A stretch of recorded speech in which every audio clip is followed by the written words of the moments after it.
ታኅሳስ 19 ቀን እዚህ ድርሳነ ገብርኤል ላይ ታኅሳስ ገብርኤል ሰለስቱ ደቂቅን ከነደደ እሳት ነው ያዳነበት ብሎ የሚል ሲያምጣልኝ ዘወርሃ ታኅሳስ ላይ እስኪ ያምጣ አንድ ሰው ዘወርሃ ታኅሳስ ላይ ይሄው የገብርኤል ድርሳን ማለት ነው። እስኪ ያሳዩን። አንድ አታሳዩንም። አንድ ማለት አንድ ውሸት ነው። በሚሊዮን የሚቆጠር ህዝብ ዋሽታ በዓል ታከብራለች። ገብርኤል በታኅሳስ 19 ቀን ሰለስቱ ደቂቅን ከነደደ እሳት አዳናቸው ብሎ የሚል የታኅሳስ ገብርኤል ላይ የተጻፈ የለም። የት ነው ክፍሉ ያለው? ዘወርሃ ግንቦት ላይ ነው። ቅድም መርጌታም ሲናገር ነበር። ዘወርሃ ግንቦት ላይ ነው ያለው። ኦኬ፣ እሱም ብቻ አይደለም። ይኸው ዘወርሃ ግንቦት እዚህ ላይ ነው የተጻፈው። ይኸው ናቡከደነጾር በአንደኛው ምዕራፍ ላይ ንጉሱ ነገሰ 18 ዓመት ቁመቱ 60 ክንድ የሆነ ወርዱ ምስልም ሰርቶ በዱራ ሜዳ ላይ ያቆመው በቃ እዚህ ጋር ነው ጀምሮ። ኦኬ፣ ዘወርሃ ግንቦት ማለት ነው። ዘወርሃ ታኅሳስ ላይ ያለ የለም። ሽቀላ ቄሶቹ ለመብላት ብለው ገብርኤል ነው ይልሃል። ታኅሳስ ላይ ግን አያሳየንም። አንድ አለማሳየቱ አይደለም፣ ዘወርሃ ኅዳር ላይ መሆኑ አይደለም። በድርሳነ ኪዳነ ምሕረት ላይ ማርያም ነች ሰለስቱ ደቂቅን ከነደደ እሳት ያዳነችው ብሎ ይላል። በነአኩቶ ለአብ ደብር በተጻፈው ማለት ነው። የነአኩቶ ለአብ ደብር የኢትዮጵያ ኦርቶዶክስ ክርስቲያን ደብር ነው። በሰበካው ጉባኤ ይኸው ስልክ ስክሪንሾት አድርጎ ደውሎ መጠየቅ ነው። በዚህኛው ላይ የማክሰኞው ድርሳን ላይ ድርሳነ ኪዳነ ምሕረት በሰሉስ ማለት ነው ማርያም ናት ያዳነችው ማንን? ሰለስቱ ደቂቅን። ኤርምያስ ያመሰገናት ቁጥር 5 ማለት ነው። አንድ አምላክ በሚሆን በአብ በወልድ በመንፈስ ቅዱስ አምነን ብሎ ገጽ 120 ድርሳነ ኪዳነ ምሕረት የማክሰኞ ማለት ነው። ኤርምያስ ያመሰገናት ሕዝቅኤል በተዘጋች በር አምሳል ያያት፣ ሐጌ በተዘጋች ቤት አምሳል ያያት፣ ዘካርያስም በመቅረዝ ፋና አምሳል ያያት፣ የጦቢት የዓይኖቹ ብርሃን ካለ በኋላ ሰለስቱ ደቂቅን ከእሳት የጠበቀች ማርያም ይህች ናት ይላል። ገብርኤል ነው ብላችሁን አልነበረ እንዴ? አይ ማርያምም ናት። ማርያም ናት ሰለስቱ ደቂቅን ከነደደ እሳት ያወጣችው። ማን ነው ጸሐፊው? አንድ ግለሰብ አይደለም። ማን? ደብሩ የነአኩቶ ለአብ። የእስላም ገዳም አይደለም፣ የካቶሊክ ገዳም አይደለም፣ የፔንቴ ገዳም አይደለም፣ የራሷ የኦርቶዶክስ። እኔ እነዚህን መጽሐፍቶች ስገዛ በብዙ 100 ሺህ ብሮች ተገዝቶ ሲመጣ ከእውነተኛ ከራሷ ከቤተክርስቲያን ንዋየ ቅድሳት ተገዛ።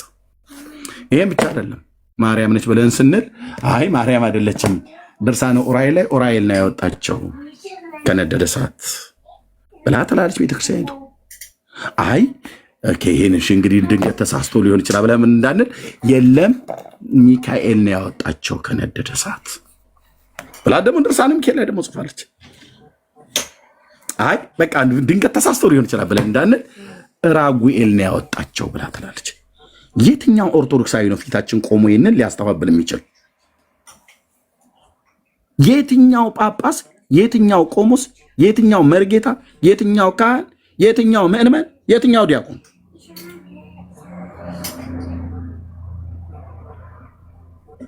ስለዚህ በኢትዮጵያ ኦርቶዶክስ ቤተክርስቲያን ሰለስቱ ደቂቅን እነዚህ ናቸው ያዳኗቸው። ራጉኤል፣ ሚካኤል፣ ኡራኤል፣ ኪዳነ ምሕረት፣ ገብርኤል። ይኸው መጽሐፍ የታኅሳስ 19 የውሸት በዓል ነው። ውሸት ነው የሚዋሸው። እሺ ጽና። እሺ ሰላም ሰላም፣ እንዴት ናችሁ? ደህና ነን እግዚአብሔር ይመስገን። እንግዲህ በድርሳነ ገብርኤል ላይ እነዚህ ሶስቱን ደቂቆች ቅዱስ ገብርኤል ከእሳት እንዳወጣቸው ይናገራል። አንተ ግን የለም እያልክ ነው።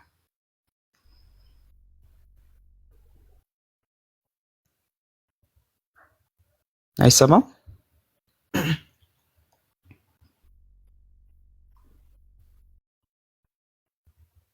ሶሪ ሚዩት አድርጌ እያወራሁ ዘወርሃ ግንቦት ላይ እኮ አለ እኮ እያልኩ ነው። አላየኸው? የለም ዘወርሃ ግንቦት ብዬ እንደዚህ ገልጬ ሳሳ ያላየው እያወጣው ስለነበረ ያላየውም ወይ ነው ብዬ ጠይቁም መልስልኝ። ግንቦት ላይ ያለ ገጽ ስለዚህ የለም ብያለሁ። ገጽ 123 ላይ አለ። አንተ ገጽ 123 ነው ልክ ገጽ 117 ላይ ጀመርኩት። እዚህ ጋር አንደኛው ምዕራፍ ላይ ማለት ነው ናቡከደነጾር እኮ ይላል። ይሄን ቅድም ሳነባ አላየው ትንሽ ሃይላይት እኮ ሰጠው። በዱራ ሜዳ ላይ በባቢሎን አቆም አይደለ? እዛ ይሄንን እያነበብክ ስትሄድ 123ኛው ላይ እዚህ ጋር ታገኘዋለህ ማለት ነው። ያው እዚህ ጋር 123ኛው ገጽ ላይ አንተ እንዳልከው የሚጀምረው ከ117 ስለሆነ ማለት ነው። እና በዚህ ክፍል ላይ ያው ከዚህም በኋላ ናቡከደነጾር ወደሚነደው እሳቱ ጉድጓድ ሄዶ እናንተ የልዑል እግዚአብሔር አገልጋዮች ሲድራቅ ሚሳቅ አብደናጎም ከእሳቱ ውጡ አላቸው ይላል። ኦኬ እኔ ድርሳነ ገብርኤል ላይ የለም አላልኩም። የታህሳሱ ላይ ታሳየኛለህ? ታህሳሱ ላይ ላይኖር ይችላል። የለም። ስለዚህ የታህሳስ ገብርኤል በዓል ውሸት ነው የምንለው ለዚህ ነው። ግዴታ ሁሉም መጻፍ አለበት እንደ አይ የታህሳሱ ብላችሁ ህዝብን የምታታልሉበት አንደኛ ሲጀምር ገብርኤል ይህንንም ቢሆን ከሰለስቱ ደቂቅን ከነደደ እሳት አላዳናቸውም። ያዳናቸው የእግዚአብሔር መልአክ ነው። መጽሐፉም የሚናገረውም እዚህ ጋር የአሕዛብ ንጉሥ ናቡከደነጾር የተናገረው እዚህ ጋር ምንድን ያለው ቁጥር 28 ትንቢተ ዳንኤል መጽሐፍ ምዕራፍ 3 ቁጥር 28 ናቡከደነጾርም መልሶ መልአኩን የላከ ባለቤት አለው ማለት ነው። መልአኩን ከስላሴ መንግስት ነው መልአኩ የተላከው። መልአኩን የላከ ከአምላካቸውም በቀር ማንንም አምላክ እንዳያመልኩ ለእርሱም እንዳይሰግዱ ሰውነታቸውን አሳልፎ የሰጡትን የንጉሱን ቃል የተላለፉትን በእርሱ የታመኑትን በመልአኩ አይደለም የታመኑት። እነዚህ የዕብራውያን ወጣቶች በመልአኩ አይደለም የታመኑት። በእርሱ የታመኑት ማለት በአብርሃም አምላክ፣ በዳንኤል አምላክ፣ በእስራኤል አምላክ በልዑል እግዚአብሔር ነው የታመኑት። እምነታቸውን በመልአኩ ላይ ሳይሆን ያደረጉት በእግዚአብሔር ላይ ነው። ኦኬ በእርሱ የታመኑትን ባሪያዎቹን ያዳነ የሲድራቅ የሚሳቅ የአብድናጎም አምላክ ይባረክ አለ የአሕዛብ ንጉሥ። ዛሬ ቤተክርስቲያን ተብላ የምትጠራው የኢትዮጵያ ኦርቶዶክስ የሲድራቅ የሚሳቅ የአብድናጎም አምላክ ይባረክ አይደለም ብላ የምትውለው ስሙ ያልተጠቀሰ የእግዚአብሔር መልአክ እዛ ጋር ተጠቅሷል። መልአኩን የላከ እግዚአብሔር ነው። መልአክ የተባለው ላይ ገብርኤል ነው አላለ፣ ሚካኤል ነው አላለ። የኢትዮጵያ ኦርቶዶክስ ገብርኤል ነው አለች። የግንቦቱ ላይ ታህሳሱ ላይ የለም። የግንቦቱ ላይ በኡራኤል ላይ ኡራኤል ነው ማነው፣ ራጉኤል ላይ ራጉኤል ነው አለች። ሚካኤል ላይ ሚካኤል ነው ያዳናቸው አለች። ኡራኤል ላይ ኡራኤል ነው ያዳናቸው አለች። ድርሳነ ኪዳነ ምሕረት ላይ ማርያም ነው ያዳናቸው አለች። የትኞቹ ናቸው ያዳኑት? ሰለስቱ ደቂቅን የትኞቹ ናቸው? ማርያም ነች ያወጣቻቸው ወይስ ኡራኤል ነው ያወጣው ወይስ ሚካኤል ነው ያወጣው ወይስ ራጉኤል ነው ያወጣው ወይስ ገብርኤል ነው ያወጣው ወይስ እግዚአብሔር ነው ያወጣቸው? በመጽሐፍ ቅዱስ እኮ ቀላል እኮ ነው።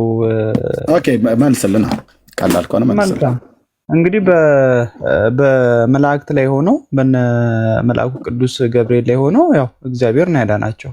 ይሄ እኮ ገብርኤል ላይ ሆኖ አዎ ገብርኤል ማለት በራሱ ምን ማለት ነው ልጠይቅህ። እንዴት ነው ገብርኤል ላይ ሆኖ እግዚአብሔር ገብርኤል ላይ ይሆናል እንዴ? የዛ ክርስቶስ ለምን ሞተ? ለምን ወደ ማርያም መጥቶ ያንን አበሰረ? አይገናኝም። ጽና አረ በደንብ ነው የሚገናኘው። ቆይ ገብርኤል ላይ ሆኖ ነው ያልከኝ? ገብርኤል ክርስቶስ ለምን አበሰረ? ቆይ ክርስቶስ ለምን ራሱ መጥቶ ለምን አላበሰራትም? አልጠየቅኩም። እኔ ስለ ብስራት አልጠየቅኩም። ብስራትማ መጥቶ አብስሯታል። መልእክተኛው ባሪያው ስለሆነ እንደፈለገ የማዘዝ ስልጣን አለው። ቅዳሴ የምታስቀድስ ከሆነ ሰራዊተ መላእክቱ ለመድኃኔዓለም እያለ እንላለን። በሰራዊቱ ላይ የፈለገውን ማዘዝ ይችላል። የፈለገውን ከፈለገ እንጦሮንጦስ ሲኦል ሊከተው ይችላል። ገብርኤልን ኢየሱስ ኦኬ ከፈለገ አልኩ። ባሪያውን አገልጋዩን እኔ ጠየቅኩ። ሌላ ነው። አገልጋዩን ለምን ላካት በለኝ። የመላክ መብት አለው። ከፈለገ ከመላእክትነት አውርዶ ወደ ሰይጣንነት ሊጨምረው ይችላል።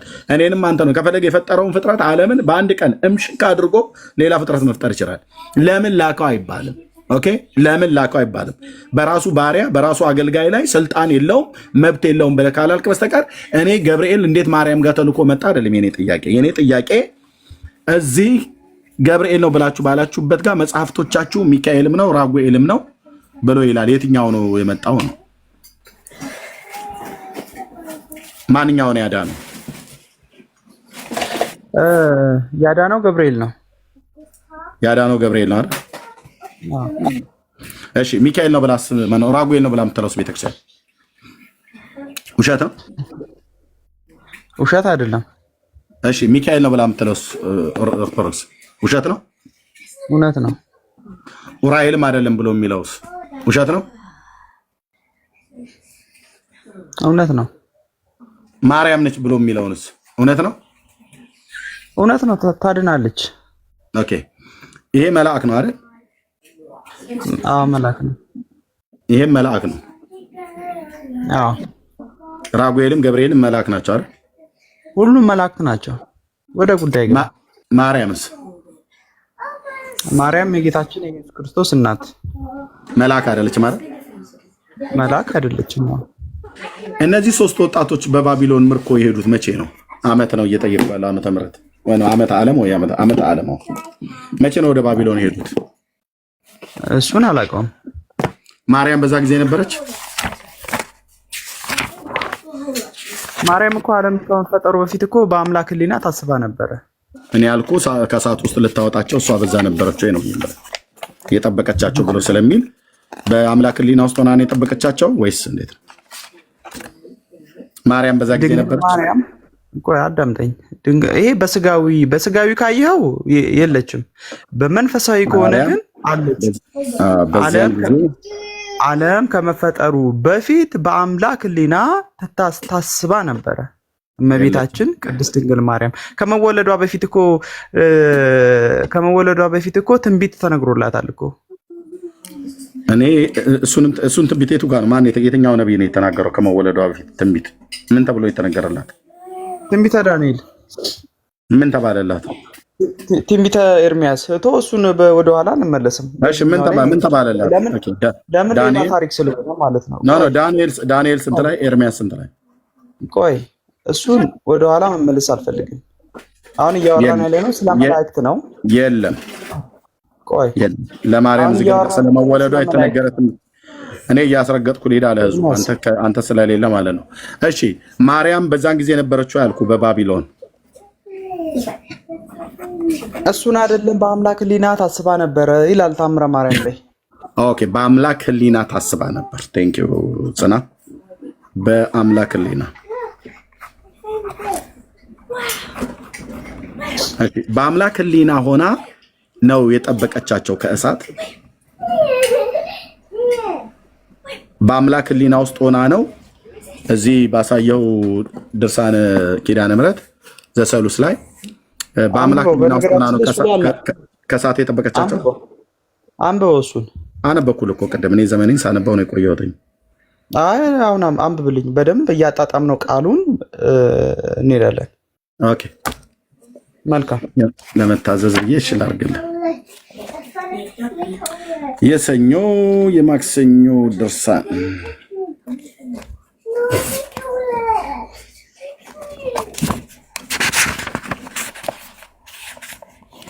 ኦኬ ያው ቁጥር 5 ኤርሚያስ ያመሰገናት ሕዝቅኤል በተዘጋች በር አምሳል ያያት የት እንደተጻፈ ያው የት እንደታተመ መጀመሪያ እሱ ያው አንዴ ቆይ ስክሪንሾት ላድርገው። አንዴ ትችላለህ ስክሪንሾት አድርገው። ይቅርታ እዚህ ልጆቼን ነው ስልክ ቁጥሩ ላለ ጽና ከፈለክ ደውል። ግለጠው አንዴ ግለጠው የመጀመሪያውን ገጽ የት ነው የታተመው? ኦኬ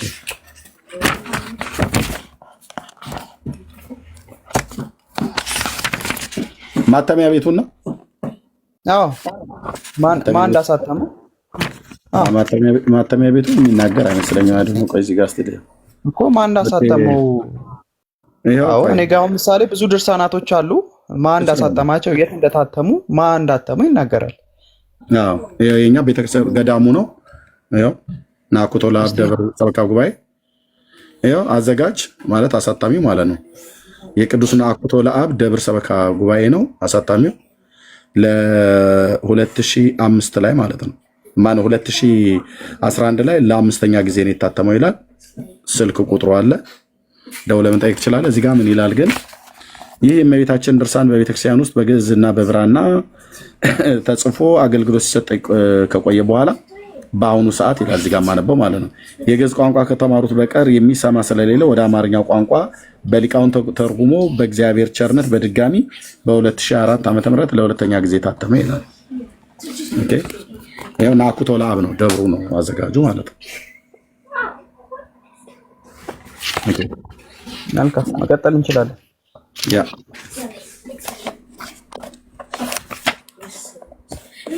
ያው እዚህ ኤርሚያስ ያመሰገናት ሕዝቅኤል በተዘጋች በር አምሳል ያያት፣ ሐጌ በተዘጋች ቤት አምሳል ያያት፣ ዘካርያስም በመቅረዝ ፋና ነበል አምሳል ያያት፣ የጦቢት የዓይኖቹ ብርሃን ካለ በኋላ ያው ሰለስቱ ደቂቅን ከእሳት የጠበቀች ማርያም ይህች ናት ይላል። ያው ሰለስቱ ደቂቅን ከእሳት የጠበቀች ማርያም ይህች ናት ይላል። ስለዚህ በእሳት ለመጠበቅ በአምላክ ሕሊና ውስጥ ሆና ነበር የጠበቀቻቸው። ምክንያቱም በአምላክ ሕሊና ታስባ ትኖር ነበር ብሎ የሚለውን ተአምረ ማርያምን ስለጠቀስክልኝ ማለት ነው። ጽና አለህ አለሁ። አይ ሪካርድ እያደረኩ ስለነበረ ነው። እሺ በአምላክ ሕሊና ታስባ ነበር ብለህ ስላልከኝ በአምላክ ሕሊና ውስጥ ሆና ነው ከነደደ እሳት የጠበቀቻቸው ማርያም። አዎ በአምላክ ሕሊና ውስጥ ሆና በእሱ ሕሊና ውስጥ ሆና ነው የጠበቀቻቸው። መረጃ አለህ? የመጽሐፍ ቅዱስ ማርያም በአምላክ ሕሊና ውስጥ ሆና ሰለስቱ ደቂቅን ከነደደ እሳት አውጥታቸዋለች ብሎ የሚል የመጽሐፍ ቅዱስ መረጃ።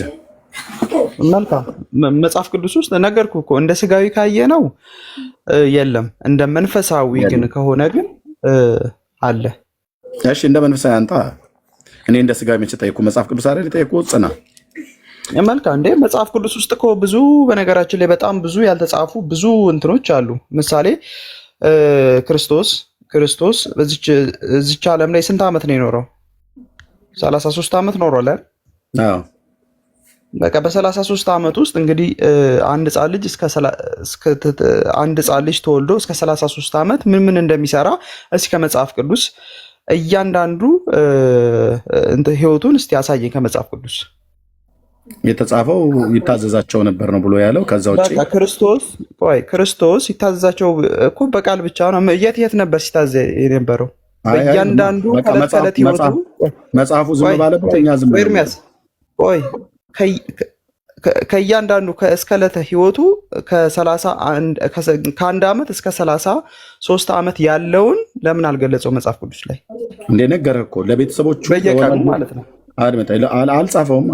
አልጻፈውም። ለምን አድምጠኝ። አንደኛ ልብ በል ክርስቶስ በዛ ጊዜ የኖረበትን አይደለም ያደረጋቸው ተአምራቶች እንኳን አልተጻፉም ብሏል። ለአምነን በስሙ ህይወት እንዲሆንልህ ይህ ተጽፏል ብሎ ያለው ተጽፏል። ሌላው አንደኛ ያልተጻፈበት ምክንያት ይሄው እንደዚህ ይላል። ያልተጻፈበትን ምክንያት ታላቁ ሐዋርያ እንደዚህ ብሎ ይገልጠዋል። ከሱ ልንገር ያልተጻፈበት ምክንያት ጥሩ ጥያቄ ነው የጠየቀው። ያልተጻፈበት ምክንያት እንደዚህ ብሎ ይነግረናል ዮሐንስ ማለት ነው። ኦኬ ያልተጻፈበት ምክንያት ኢየሱስ ያደረገው ብዙ ሌላ ነገር ደግሞ አለ። ሁሉ ዮሐንስ ወንጌል ምዕራፍ 21 25 ላይ ማለት ነው። ሁሉ በእያንዳንዱ ቢጻፍ ለተጻፉት መጽሐፍት ዓለም ራሱ ባልበቃቸው ይመስለኛል አለ። በቃ አይበቃም ነው እንዴ? በቤተክርስቲያን እንኳን ራሱ ሲባል ውሃ ቀለም ሆኖ ሰማይ ብራና ሆኖ ቢጻፍ ኢየሱስ ክርስቶስ ያደረገው ተአምር አያልቅም ነው ተብሎ ተጽፎ አያልቅም ነው ተብሎ የሚባለው ልክ ነው። ዓለም ባልበቃቸው ይመስለኛል አለ። በቃ ያልተጻፈው አንደኛ ለሕይወት ይሆን ዘንድ ዋናው ተጽፎልናል። እዚህ ሲናገር ይኸው እዚህ ምዕራፍ 20 ቁጥር 30 ላይ ኢየሱስ በዚህም መጽሐፍ ያልተጻፈ ሌላ ብዙ ምልክት በደቀ መዛሙርቱ ፊት አደረገ ካለ በኋላ ነገር ግን ኢየሱስ እርሱ ክርስቶስ የእግዚአብሔር ልጅ እንደሆነ ታምኑ ዘንድ አምናችሁም በስሙ ይሆንላችሁ ዘንድ ይህ ተጽፏል አለ። በቃ ሐዋርያቱ የጻፉትን ጽፈውታል። አሁን ዮሐንስ ፍቁረ ጊዜ የሚባለው የጌታ የቅርብ ወዳጅ ተብሎ የሚባለው 5 መጽሐፍ ጽፏል። እንዴት አንተ 5 መጽሐፍ ትጽፋለህ? አንተ ማትረባ ብለን አንለው። 3 መልእክታት፣ 1 ራእዩንና ወንጌሉን ጽፏል። እንዴት እንደ ቀረቤታ 5 መጽሐፍ ትጽፍለታለህ ብለን አንልም። ጴጥሮስ 2 መልእክት ነው የጻፈው፣ ከዮሐንስ ጋር አብሮት ነበረ። ይሄን ያህል ዘመን ኖሮ እንዴት 2 መልእክት ብቻ ይጽፋል? እንዴት ነው ግን አንተ እንዴት አታውቀውም ማለት ተብሎ አይባል። በቃ በመንፈስ ቅዱስ ኢንስፓየር ተደርገው በመንፈስ ቅዱስ መመራት የጻፉትን መንፈስ ቅዱስ ያጻፋቸውን ጽፈዋል። ከዛ ውጭ አልጻፉም። ለምሳሌ በኢትዮጵያ ኦርቶዶክስ ተዋሕዶ ቤተክርስቲያን እንደጻፈችው ማለት ነው ታምረ ኢየሱስ የሚባል እኔ ይቅርታ አድርጉልኝ፣ ታምረ ኢየሱስ የሚባል የተረገመ መጽሐፍ ማለት ነው። የተረገመ አለኝ እኔ መረጃ አለኝ ለምናገረው ነገር ቀጥዬ ማወራህን ስሰማ የተረገመ መሆኑን አንተው ራሱ ታረጋግጣለህ። የተረገመ መጽሐፍ ጽና የተረገመ መጽሐፍ በየስል ሳቃልል አይደለም። እኔ አንብቤ ውስጡ የተጻፈውን አንብቤ ከመጽሐፍ ቅዱስ ጋር አነጻጽሬ አስተያይቼ የተረገመ መጽሐፍ ብዬ ያልኩትኝ ታምረ ኢየሱስ የሚባል በጌታ ስም ስለተጻፈ ብቻ ኢየሱስ ብሎ ስላለ ብቻ ቅዱስ መጽሐፍ ብያለሁ። የተረገመ መጽሐፍ ነው። ለምሳሌ ጌታችን ገና ሕፃን ሆኖ ሳለ ነው ልጆችን እየጨፈጨፈ ሲገድል የነበረው። የ5 ዓመት ልጅ ሆኖ ሳለ አለችን የኢትዮጵያ ኦርቶዶክስ። የ5 ዓመት ልጅ ሕፃን ሆኖ ሳለ ጭቃ እያቦኩ ሲጫወቱ ከልጆች ጋር አንድ ሕፃን ልጅ ተሳስቶ የጌታን ደረት ረገጠው ይላል እና በዚያን ሰዓት ላይ ጌታችን ኢየሱስ ክርስቶስ ሕይወት ተቆረጠች ካንተ አለፈች ብሎ አለው። ልጁ ወዲያውኑ ወደቀና ሞተ ይላል። ይሄ ቀጥታ ከምን ጋር ሲናገናኙ? ይህንን ከታላቁ ሐዋርያ ጋር በዮሐንስ ወንጌል መጽሐፍ ምዕራፍ 3 ቁጥር 17 ላይ ዓለም በልጁ እንዲድን ነው እንጂ በዓለም እንዲፈርድ እግዚአብሔር ወደ ዓለም አላከውምና ይላል። ሕፃኑ ልጅ ጥፋቱ ምን ነበር? ታምረ ኢየሱስ ከፈለኩ አመጣዋለሁ መጽሐፉ ስላለኝ ማለት ነው። እኔ ጋር ያለ መረጃ አላወራም። የሕፃኑ ጥፋት ምን ነበረ? የኢየሱስን ደረት ተሳስቶ መርገጡ እና ጌታም ወዲያውኑ ሕይወትህ ተቆረጠች ብሎ አለው። ልጁ ሞተ ይላል። ከ4 ነው ከ5 ቦታ በላይ ነው ልጆችን የገደለው። ልጆችን ህፃናት ምንም አንድምታ አለው እኮ አንድምታ ሊኖረው ይችላል። በነገራችን ላይ አለው ታምር አንድምታ የለውም። ታምር አንድምታ ጽና ማለት ሁሉም መጽሐፍ ቅዱሶች በነገራችን ላይ አንድምታ አላቸው። ሊቃውንቶች አረ በሚገባ አላቸው። ያው እዚህ ያሉ መርጌቶችም ቆሞሶችም እዚህ ያሉ ሊንገሩ ከፈለጉ ቆሞስ አባ ፋሪስ አለው ታምረ ኢየሱስ አንድምታ። እስቲ ቆሞስ መሆናቸው በምን ይታወቃል? ቆሞስ መሆናቸው አንደኛ በምን ይታወቃል? ከፈለግ ጠይቃቸው፣ በግዕዝ ከፈለግ ጠይቃቸው። ይጠይቋል እኮ ጠይቃቸው። እኔ ነኝ እየጠይኳቸው ያለሁት። እኔ በራሴ መመዘኛ ናቸው። ጽና ቆይ አድምጠኝ። ተጠይቃቸዋለህ እኮ አልኩ። ከፈለግ ሶስቱንም ቆሞሳት ሁለቱን ቆሞሳት አንዱን መርጌታ ታወራቸዋለህ። በቤተክርስቲያን በትምህርት ትጠይቃቸዋለህ። አልተማሩም ሊሆን ይችላል፣ ምን ይታወቃል? ቼክ ታደርጋቸዋለህ። እኔ ግን አሁን የምጠይቀው ቆሞስ አባ ፋሪስ ታምረ ኢየሱስ አንድምታ አለው የለውም? ኤርምዬ እሺ። ቆሞስ አባ ጳውሎስ ታምረ ኢየሱስ አንድምታ አለው? ብራና ነው፣ በብራና መጻፉ ነው እንጂ በአንድምታ ትርጓሜ የተጻፈ የለውም፣ የተተረጎመም የለውም። በአማርኛና በግዕዝ በሁለት መስመር ነው የተጻፈው። ፍች ነው እንጂ ትርጓሜ የለውም ማለት አንድምታ የለውም። ቴንክ ዩ መርጌታ። ታምረ ኢየሱስ ትርጓሜ የአንድምታ ትርጓሜ አለ? በምንም ተአምር የለውም። ቴንክ ዩ ኦኬ እሺ። ስለዚህ አሁን አንተ መጠየቅ የምትፈልግ ካለ ጠይቃቸው፣ ቼክ አድርጋቸው። ያልተማሩ ሊሆን ይችላል፣ ጠይቃቸው እስኪ። አንድን ቆሞስ፣ አንድን ቄስ ወይ አንድን ዲያቆን የምጠይቀውን የቤተክርስቲያኒቱ የዜማ መጽሐፍት ምናምን ነገር ጠይቃቸው በደንብ አፋጣ። ሶስቱንም ፈቅጄልሃለሁ። የዜማ መጽሐፍ ምናምን አያስፈልግም። ጠይቃቸው። እንዴ ቆሞስ አይደሉ እንዴ? ቆሞስ ናቸው። ጠይቃቸው። ሁለቱን ቆሞሳት እና መርጌታውን ጠይቃቸው። ከጾመ ድጓ ከዝማሬ መዋሴት ከቅዳሴ ከምናምን ነገር ጠይቃቸው። አንድ ምእመን የማያውቀውን አንድ የቤተክርስቲያን አገልጋዮች የሚያውቁትን ጠይቃቸው። ያው አሉልህ ቁጭ ብለው። ምን ችግር አለው? ቆሞስ የሚለው ስም እኮ ወይም ጠይቃቸው። በእውቀት እኮ በገንዘብ መግዛት ይቻላል። ምን ሆነሃል? አንድን ዶክተር ብዬ ስጠራው ዶክተር በመሆኑ በምን ይታወቃል አትበለኝ። አንተ ስላላወቅ እኔ አውቃለሁ። እኔ ካወቅኩትኝ ዶክተር መሆኑ አንተ ግድ ማወቅ የለብህም። አንተ ለምሳሌ አንድ ሰው መጥቶ ኢንጂነር ቢሆን ኢንጂነር እንትና ብለህ ብትጠራው ኢንጂነር የሆነውን ሰው ስለምታውቀው ሊሆን ይችላል። እኔ አላወቅኩም ማለት ኢንጂነር መሆኑን በምን አውቃለሁ ብዬ እኔ ጥርጣሬ ከገባኝ አንድ ኢንጂነር ምንድነው የሚያውቀው ብዬ በዛ እውቀት ያን ሰውዬ ልለካው ይገባል። ስለዚህ ፈቀድኩልህ። ቅድም ቆሞሳት መሆናቸው በምን ይታወቃል ብላል። በቤተክርስቲያኒቱ እውቀት አናግራቸው። መልካም ቆሞስ መሆናቸው ቢሆኑም አኖሮ እኮ ከኢትዮጵያ ኦርቶዶክስ ተዋህዶ ባልወጡ ነበረ። አንድ ይውጡ በምን ታውቃለህ? አንድ ነገር እናድርግ። ቆዩ አንድ ጊዜ ይቅርታ። ከሰዓታት ከቅዳሴ ከኪዳኑ ከሊጦኑ ከመስተብቁ ከዘይነግሱ ከፈለከው ካቋቋሙ ከቅኔ ድንገት የቤተ መቅደስ ሰው ሆነ በሊቃውንት ጉባኤም ቁጭ ብለህ ተምረህ ከሆነ ከመጻሕፍተ መነኮሳት ከማሪሳቅ ከአረጋዊ መንፈሳዊ ከፊሊክስዩስ የፈለከውን ጥያቄ ጠይቅ ተብሎ ፈቃድ ተሰጥቷል። ፈቃድ ከፈለክ ዜማ ከፈለክ እዝሉን ግዕዙን አራራዩን ጽፋቱን ጭረቱን ይዘቱን ድፋቱን ይዘቱን እያንዳንዱን ዜማ ልክ ሁሉ መጠየቅ ትችላለህ። መስተጋብ እንኳን ሳይቀር ይሄን መጠየቅ ትችላለህ። በምን ይታወቃል ካልክ እያንዳንዱን ነገር መጀመሪያ በሙያ ፈትን፣ ከዛ በኋላ መረጃችሁ የት ነው ብለህ ጠይቅ። እንደዛ ነው የሚባለው።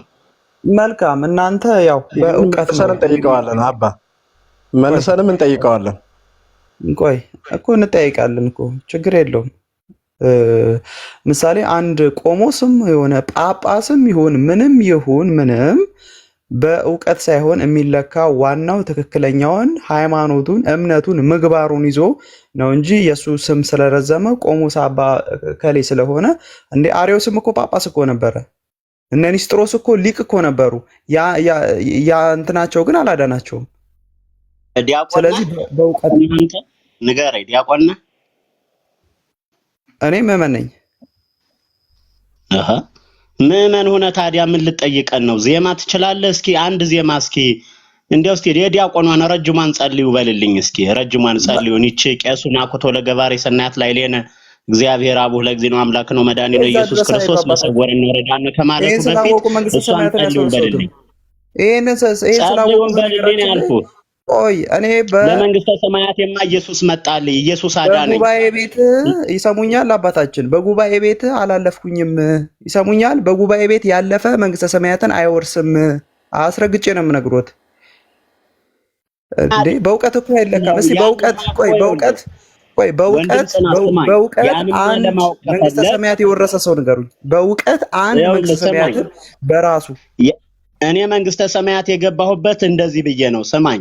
ዘየአምን በወልድ ቦ ሕይወት ዘለዓለም ወዘሰ የአምን ወዳአ ተኮነነ እስመ የአምነ በስመ ወልደ እግዚአብሔር ዋህድ 4 ነጥብ። በወልድ የሚያምን የዘላለም ሕይወት አለው ካለ በኋላ በቃ ዘየአምን በወልድ ቦ ሕይወት ዘለዓለም ወዘሰ የአምን ወዳአ ተኮነነ። በወልድ የማያምን ግን አሁንኑ በፍርድ ውስጥ ነው ይላል እግዚአብሔር ቃል። በማመን አጋንንትም ያምናል ያውም ይንቀጠቀጥማል ይላል። እና ኢየሱስን አምኖ ሰው የዘላለም ሕይወት የለውም? እስኪ ንገረኝ። ያመነ ብቻ ዳነ ማለት ይቻላል? እምነት ያለ ስራ የሞተ ነው ይላል ወዳጄ።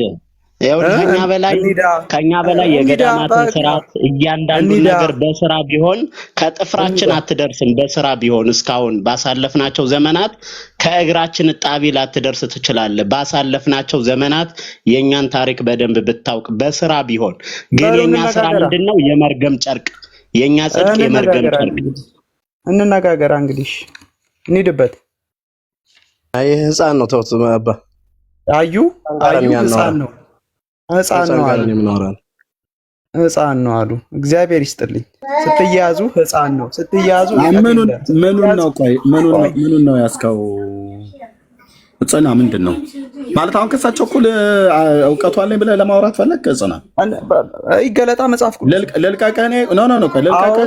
በቤተክርስቲያን ከእነሱ ጋር እንደማመጥ ልልቀቅህ? ከአባ ጳውሎስ ጋራ በእውቀት በቤተክርስቲያኒቱ በመጽሐፍ ቅዱስም ታወራለህ?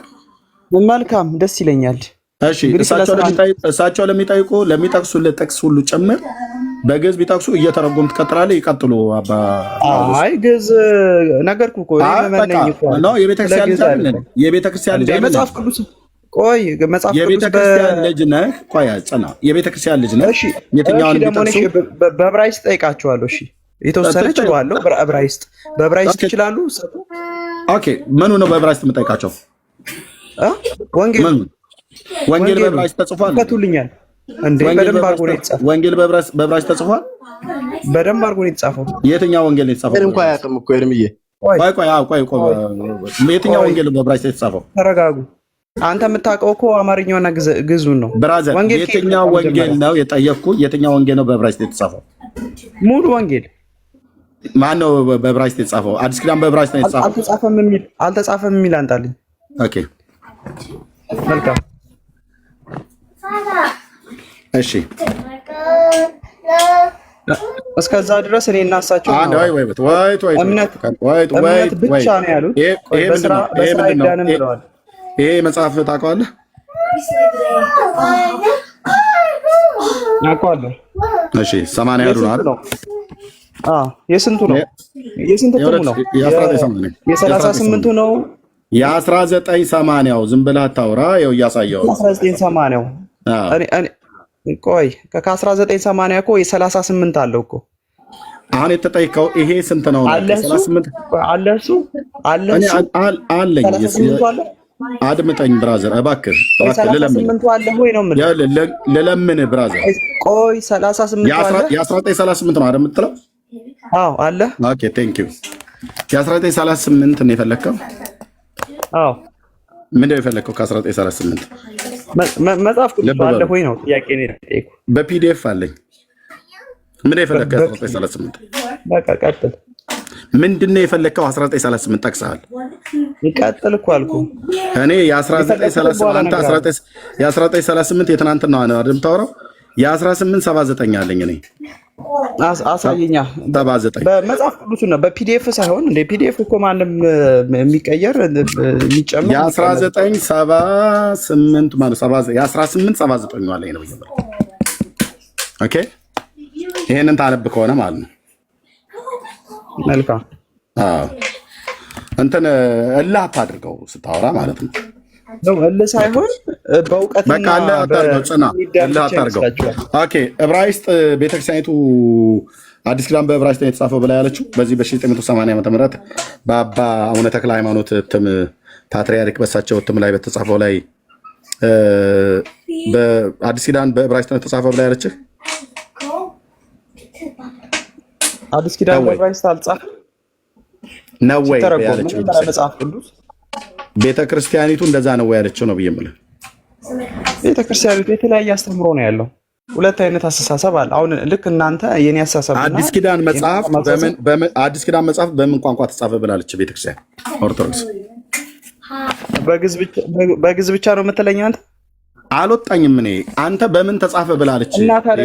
እና ታዲያ ቅድም በግዕዝ ስትል ጊዜ ልብ በል። እኔ የጠየቅኩህ ለምን አትመልሰልኝም? አዲስ ኪዳን መጽሐፍት ኦርቶዶክስ በምን ቋንቋ ተጻፈ ብላለች?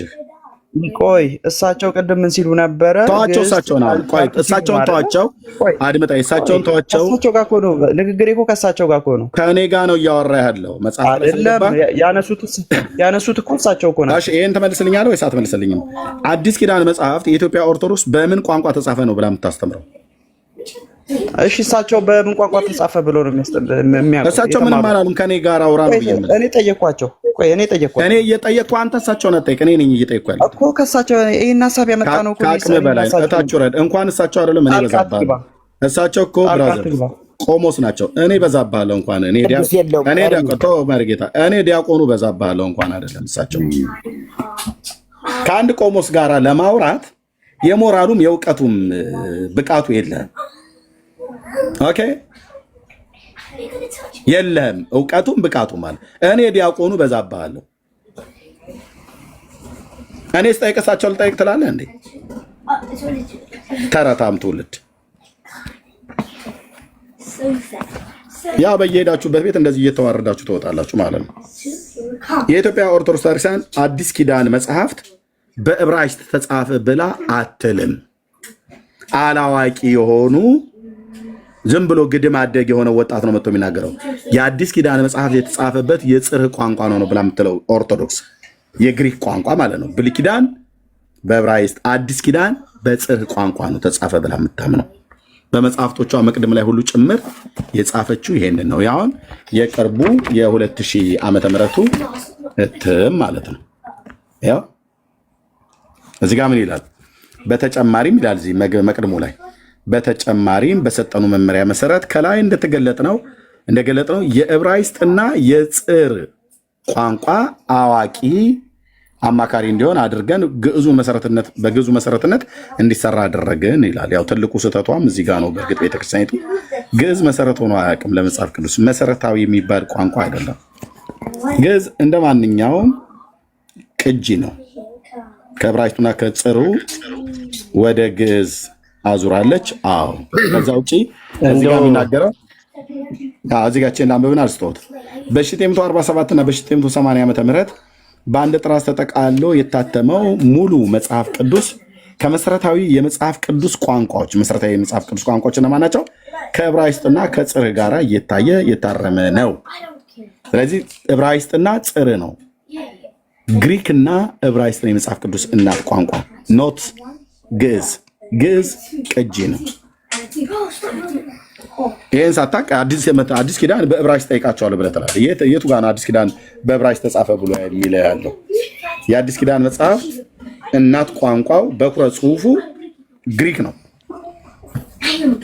ኦኬ ቴንክ ዩ።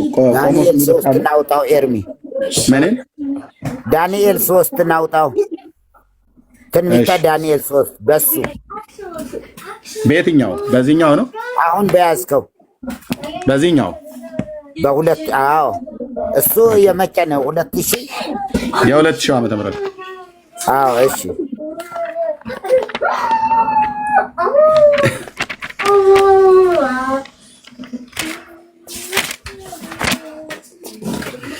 ዳንኤል 3 ቁጥር ስንት ላንብበው መርጌታ? ምዕራፍ 3 ቁጥር 23 ቁጥር 23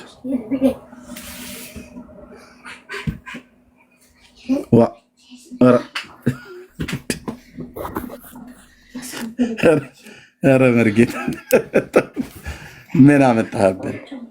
ዋት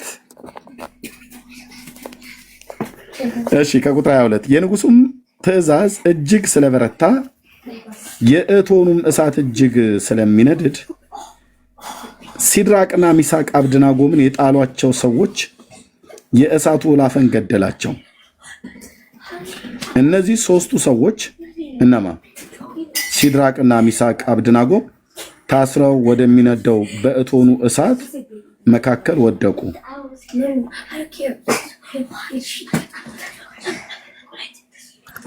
ቁጥር 24 የምታገኘው ዘለህ ገና ገጽ 73 ላይ ነው። አቤቱ ዋት አዎ ገጽ 73 ይኸው እዚህ ጋር ነው የሚገኘው። ከታች ያለች በቃ መጨረሻ ይኸው እዚህ ጋር 24 ይሄንን ኬት አምጥተው ነው የጨመሩት? የሰለስቱ ደቂቅን ጸሎቱን አምጥተው የጨመሩት? በቃ ዝም ብለው እንደፈለጉ የሚያደርጉት መጽሐፍ ነው እኮ።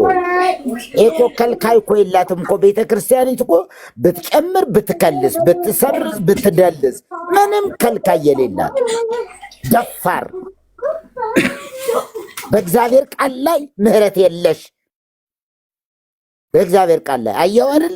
ከዛ በእሳት መካከል ተመላለሱ። ከታች ያለው ያሳየኝ እስኪ እየጻፍኩ ስለሆነ ምኑን ቆሞስ ያሁኑን ያሳየኝ አንድ ጊዜ። ይኸው እዚህ ጋር ቁጥር 23ን እዚህ ጋር አቁሞ ከዛ እዚህ ጋር ሰለስቱ ቁጥር 1 ብሎ ቁጥር 1 ብሎ ይሄድና እስከ 68 ድረስ እዚህ 68 ድረስ ይመጣል። ያው መርጌታ እንደሚለው ትክክል ነው። ከዛ እዚህ ጋር ያቆመውን ቁጥር 23 ብሎ እዚህ ጋር ያቆመውን እዚህኛው ጋር ቁጥር 24 ብሎ ይዤ ይቀጥለዋል። ይሄንን ከዛ ከታች ሰለስቱ ደቂቅ የሚል ደግሞ ማዶ ላይ አለልህ። ወደኋላ ይኸው እዚህ። እሺ ከዛ ወደኋላ ደግሞ እሱ ሰለስቱ ደቂቅ አለ አይደለ?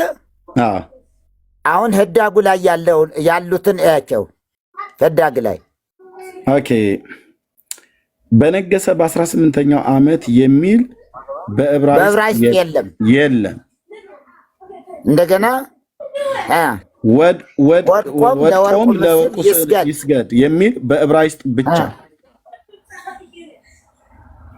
በሰማይ አለ የሚል በዕብራይስጥ የለም። እሺ ማዶ ደግሞ ሂድ። የሲድራቅ የሚሳቅ የአብደናጎን የጣሏቸው ሰዎች የእሳቱ ወላፈን ገደላቸው የሚለው በዕብራይስጥ ብቻ። ምን ነው በዕብራይስጥ ብቻ አለ ነው ወይስ የለም ነው? የለም። ከሰው ሁሉ ደግሞ ከሰው ሁሉ አመፀኛና ክፉ በሆነው ንጉስም እጅ አሳልፈ ጣልከን የሚል በግሪክ ሰባ ሊቃናት የለም። እንዲህ የሚል ቃል ተጠቅመዋል። እንደነሱ ከሰው ሁሉ አመፀኞች ክፉ በሆኑ ንጉስ እጅ አሳልፈ ሰጣለን ብሎ የሚላሉ እንዴ ተጠቅመዋል። እንደዛ አናንያ አዛርያ ምስል አልተጠቀሙም እኮ እንዳለ በቃ እንደዚህ ነው እኮ። እንዴት አሳልፈ ትሰጠናለህ? እንዴት እንደዚህ ታደርጋናለህ? እያሉ እኮ ይነገሩ አላሉም እኮ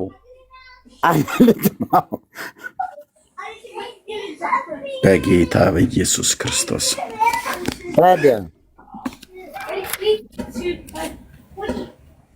የሚገርሙ ናቸው እኮ።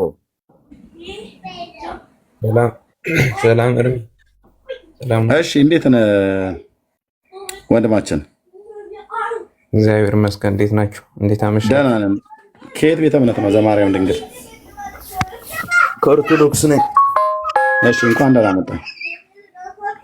እንኳን ደህና ቆያችሁኝ። ቅድም ሲናገር ነበር አባና ቆሞስ፣ እሳቸውን ለመጠየቅ ፈልጌ ነው። ምንድን ነው እሱ? አይ ግዕዝ ሲናገሩ ነበርና ስለ እዚያ ምናምን የሚል ነበርና እሱ እንዲህ ደግሞ ትፈልጌ ነበረ።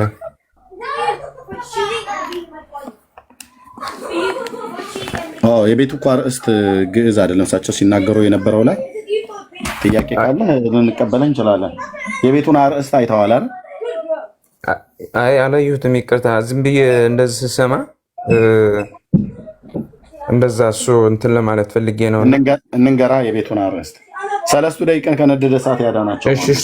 እሱ ችግር የለውም እና መጀመሪያ ግን እሱ ቢመልሱልኝ አሪፍ ነው። ይመልሱልሃል። የኛውን መልስና ይመልሱልሃል።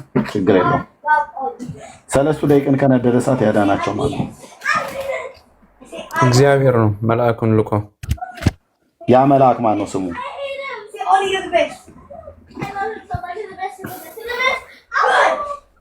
ያ መልአክ ማን ነው ስሙ? ገብርኤል ሚካኤልም ይላል። ገብርኤልና ሚካኤል ናቸው ያዳኗቸው። ሁለቱ መላእክት ናቸው የመጡት። አንድ መልአክ ነው የመጣ። ሁለቱ ታዲያ እንዴት ጠራህልኝ? ሚካኤል ማለት ገብርኤል ነው፣ ገብርኤል ማለት ሚካኤል ነው። ያው እሱ አገላለጹ ነው። እሺ ራጉኤልስ? ራጉኤል የሚል አላየሁም። ማርያምስ አላዳነቻቸው? ማርያም የሚልም አላየሁም። ብናሳይህስ? መጽሐፉ ምንድን ነው? ድርሳነ ኪዳነ ምሕረት። እሺ አሳየኝ። ያው የታተመበትን አሳታሚው አዘጋጁ እሺ አየሁ አይደል? አዎ አይቼዋለሁ። ያ እሺ በዚህ ክፍል ላይ የማክሰኞ ድርሳን ላይ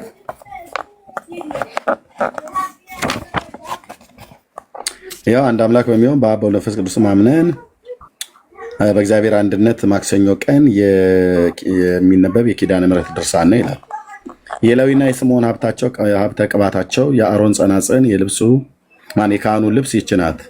እነዚህ በወርቅ የተለበጡ ለማየት ያማሩ ናቸው። አክሊል፣ የወርቅ ግምጃ፣ ካባ፣ ላንቃ፣ የሐር ልብስ፣ የወርቅ ቀሚስ ከብርሃናዊ ካህን ልብስ ጋር አንድ የሚሆኑ ሐምራዊ ግምጃ የድንግልናዋ ምሳሌ ናቸው ይላል። የሳሪያ መኖሪያ ድንኳን፣ የሌዊ መጠለያ ድንኳን፣ ሲሳራን ያስገደለ የዲቦራ ምስጋና በዳርቻዋ የምትቀመጥ የውሃ መንቀል እዝራ በሴት አምሳል ያያት ማርያም ይህች ናት ይላል።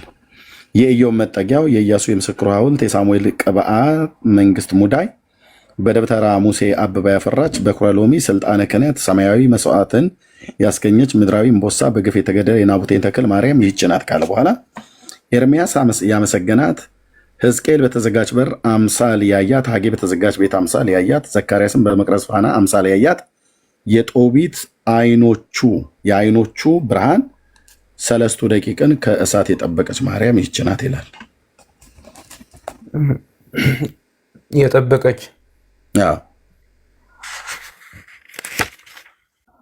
ቅድም ግን ያዳነች እና የጠበቀች አንድ ነው። አዎ መጠበቅና ማዳን አንድ ነው ማለት ነው ሁለቱ። ኢየሱስ ይጠብቀኛል እረኛዬ ነው ብለህ ስትል ያድነኛል እያልክ ነው አይደል? አዎ። ስለዚህ አማርኛ ከኔ ጋር እንዳትሞክረው። ኦኬ፣ አማርኛ ሰነጠቃለሁ ብለህ እንዳትሞክረው፣ በቅንነት እናውራ። ስለዚህ መጠበቅ ማለት ማዳን ማለት ነው። ማዳን ማለት መጠበቅ ማለት ነው። እንዳትሞክረው አማርኛ ማለት ነው። እራቀቃለሁ ብለህ ካልክ ምንም የትም አታመልጥም። አይ ችግር የለውም። ይሄ እኮ ማስፈራራት አይደለም፣ ማስፈራራትም አይደለም። አይ ነው ግን እንደው መጠበቅ ማለት ብሎ በሚል ቃላት ውስጥ እንዳትደበቅ በቃ። ስለዚህ ማርያም የጠበቀቻቸው ከነደደ እሳት የጠበቀቻቸው ሰለስቱ ደቂቅን ማርያም ናት ይላል። ምን ትላለህ? ሚካኤል ነው ብለህ ነበር ቅድም፣ ገብርኤልም ነው ብለህ ነበረ። ያው ማርያም ነች የጠበቀቻቸው ይላል እዚህ የላላው ጸሐፊው ግን እንጃ ብዙ ነኝ። ስለዚህ እውቀቱ የለኝም። ለምን እውቀቱ የሌለ? ይኸው እኮ አሳየው። በገዳሙ ነው ማነው በደብሩ ነው የተጻፈው። የናኩቶ ለአብ አዘጋጁ የቅዱስ ናኩቶ ለአብ ደብር ሰበካ ነው ያዘጋጀው። የለኝም ማለት ከምን አንጻር እንደዛ እንዳለው። እሺ ሚካኤል ነው ያዳናቸው ብሎ የሚል ከምን አንጻር ነው?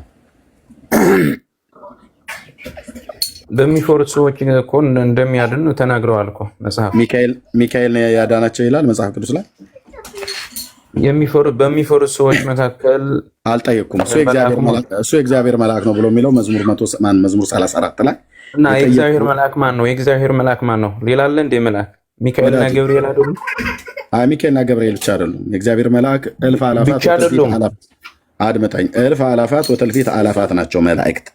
የጠየቅኩ ግን ማርያም ናት ከሰለስቱ ደቂቅን ከነደደ እሳት ያዳነችው ብላ ቤተክርስቲያን እንደዚህ ጽፋለች። ምን ትላለህ አንተ? አሁን እኮ ይሄ እኮ ነገርኩህ። ስለዚህ እኮ ይሄ እውቀቱ የለኝም ከምን አንጻር እንደተናገሩት ሚካኤል ነው ያዳናቸው ብላ ትላለች ቤተክርስቲያን። ከምን አንጻር ነው የተናገረችው? ሚካኤልና ገብርኤል የሚባለው ግን መላእክት ናቸው አይደለ? የጠየኩም መልስልኝ። እኔ መቼ ሰዎች ናቸው አልኩ? ኦኬ መላእክትማ መሆናቸውን መላእክት ስለሆነ ነው መልአኩ ሚካኤል መልአኩ ገብርኤል እያልኩ ማወራ ማለት ነው። እኔ ያልኩ ማርያምን እሺ እውቀቱ የለም ሰለስቱ ደቂቅን ከነደደ እሳት የጠበቀች ማርያም ነች ይላል። መጠበቅ ብሎ የሚለውን አማርኛ እንዳትቀልድ እኔ ጋር ብያለሁ። ጥሩ ነው ብዙም አልሄድክም። መጠበቅ ማለት ነው ማዳን ማለት ነው። መጠበቅ ማለት ማዳን ማለት ነው። እሱ ቋንቋ ነው። ኦኬ አዎ። ስለዚህ ሚካኤልን ነው ያዳናቸው ብላ ተላለች አይደል ቤተክርስቲያኒቱ ሰለስቱ ደቂቅን። አዎ እሺ ሚካኤልን መቼ የምታከብሩት? ሰለስቱ ደቂቅን ከነደደ እሳት ያወጣበት ብላችሁ መቼ ነው ወርሃዊ ዓመታዊ በዓሉን የምታከብሩት?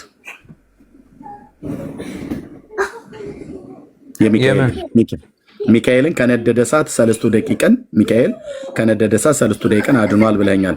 መቼ መቼ ነው የምታከብሩት? እንደ ገብርኤል የገብርኤል ታኅሳስ ነው የሚከበረው። ዓመታዊ ክብረ በዓሉ ነው። አዎ የሚካኤል ዓመታዊ ክብረ በዓሉ ሰለስቱ ደቂቅን ከነደደ እሳት ያወጣበት ያወጣቸው እሱ ገብርኤል ነው የሚለው መጽሐፉ። ሚካኤል ነው ብለኛል። ሚካኤል የገብርኤል ታኅሳስ ነው ብለኛል። ሲጀምርም በድርሳኑ አለ እኮ የሚካኤል መቼ ነው ያልኩት? የሚካኤልም እንዳዳናቸው አለ የተጻፈ አለ እኮ። መቼ ነው ክብረ በዓሉ የሚውለው? ሚካኤል ሰለስቱ ደቂቅን ከነደደ እሳት ያወጣበት መቼ ነው የሚከበረው? እርስቸዋለሁ የት እንደሆነ አለ። ግን በዓሉ መቼ ነው የሚውለው ነው ያልኩ። የሚካኤል አሁን የህዳር 12 አለ አይደለ? ሌላኛው ውሸት ማለት ነው። ህዳር 12 ሚካኤል በዓለ ሲመቱ የተደረገበት ቀን ነው። አንድ ሁለተኛ የእስራኤል ልጆች ከግብፅ ምድር መርቶ ያወጣበት ቀን ነው ብላችሁ ትላላችሁ አይደል?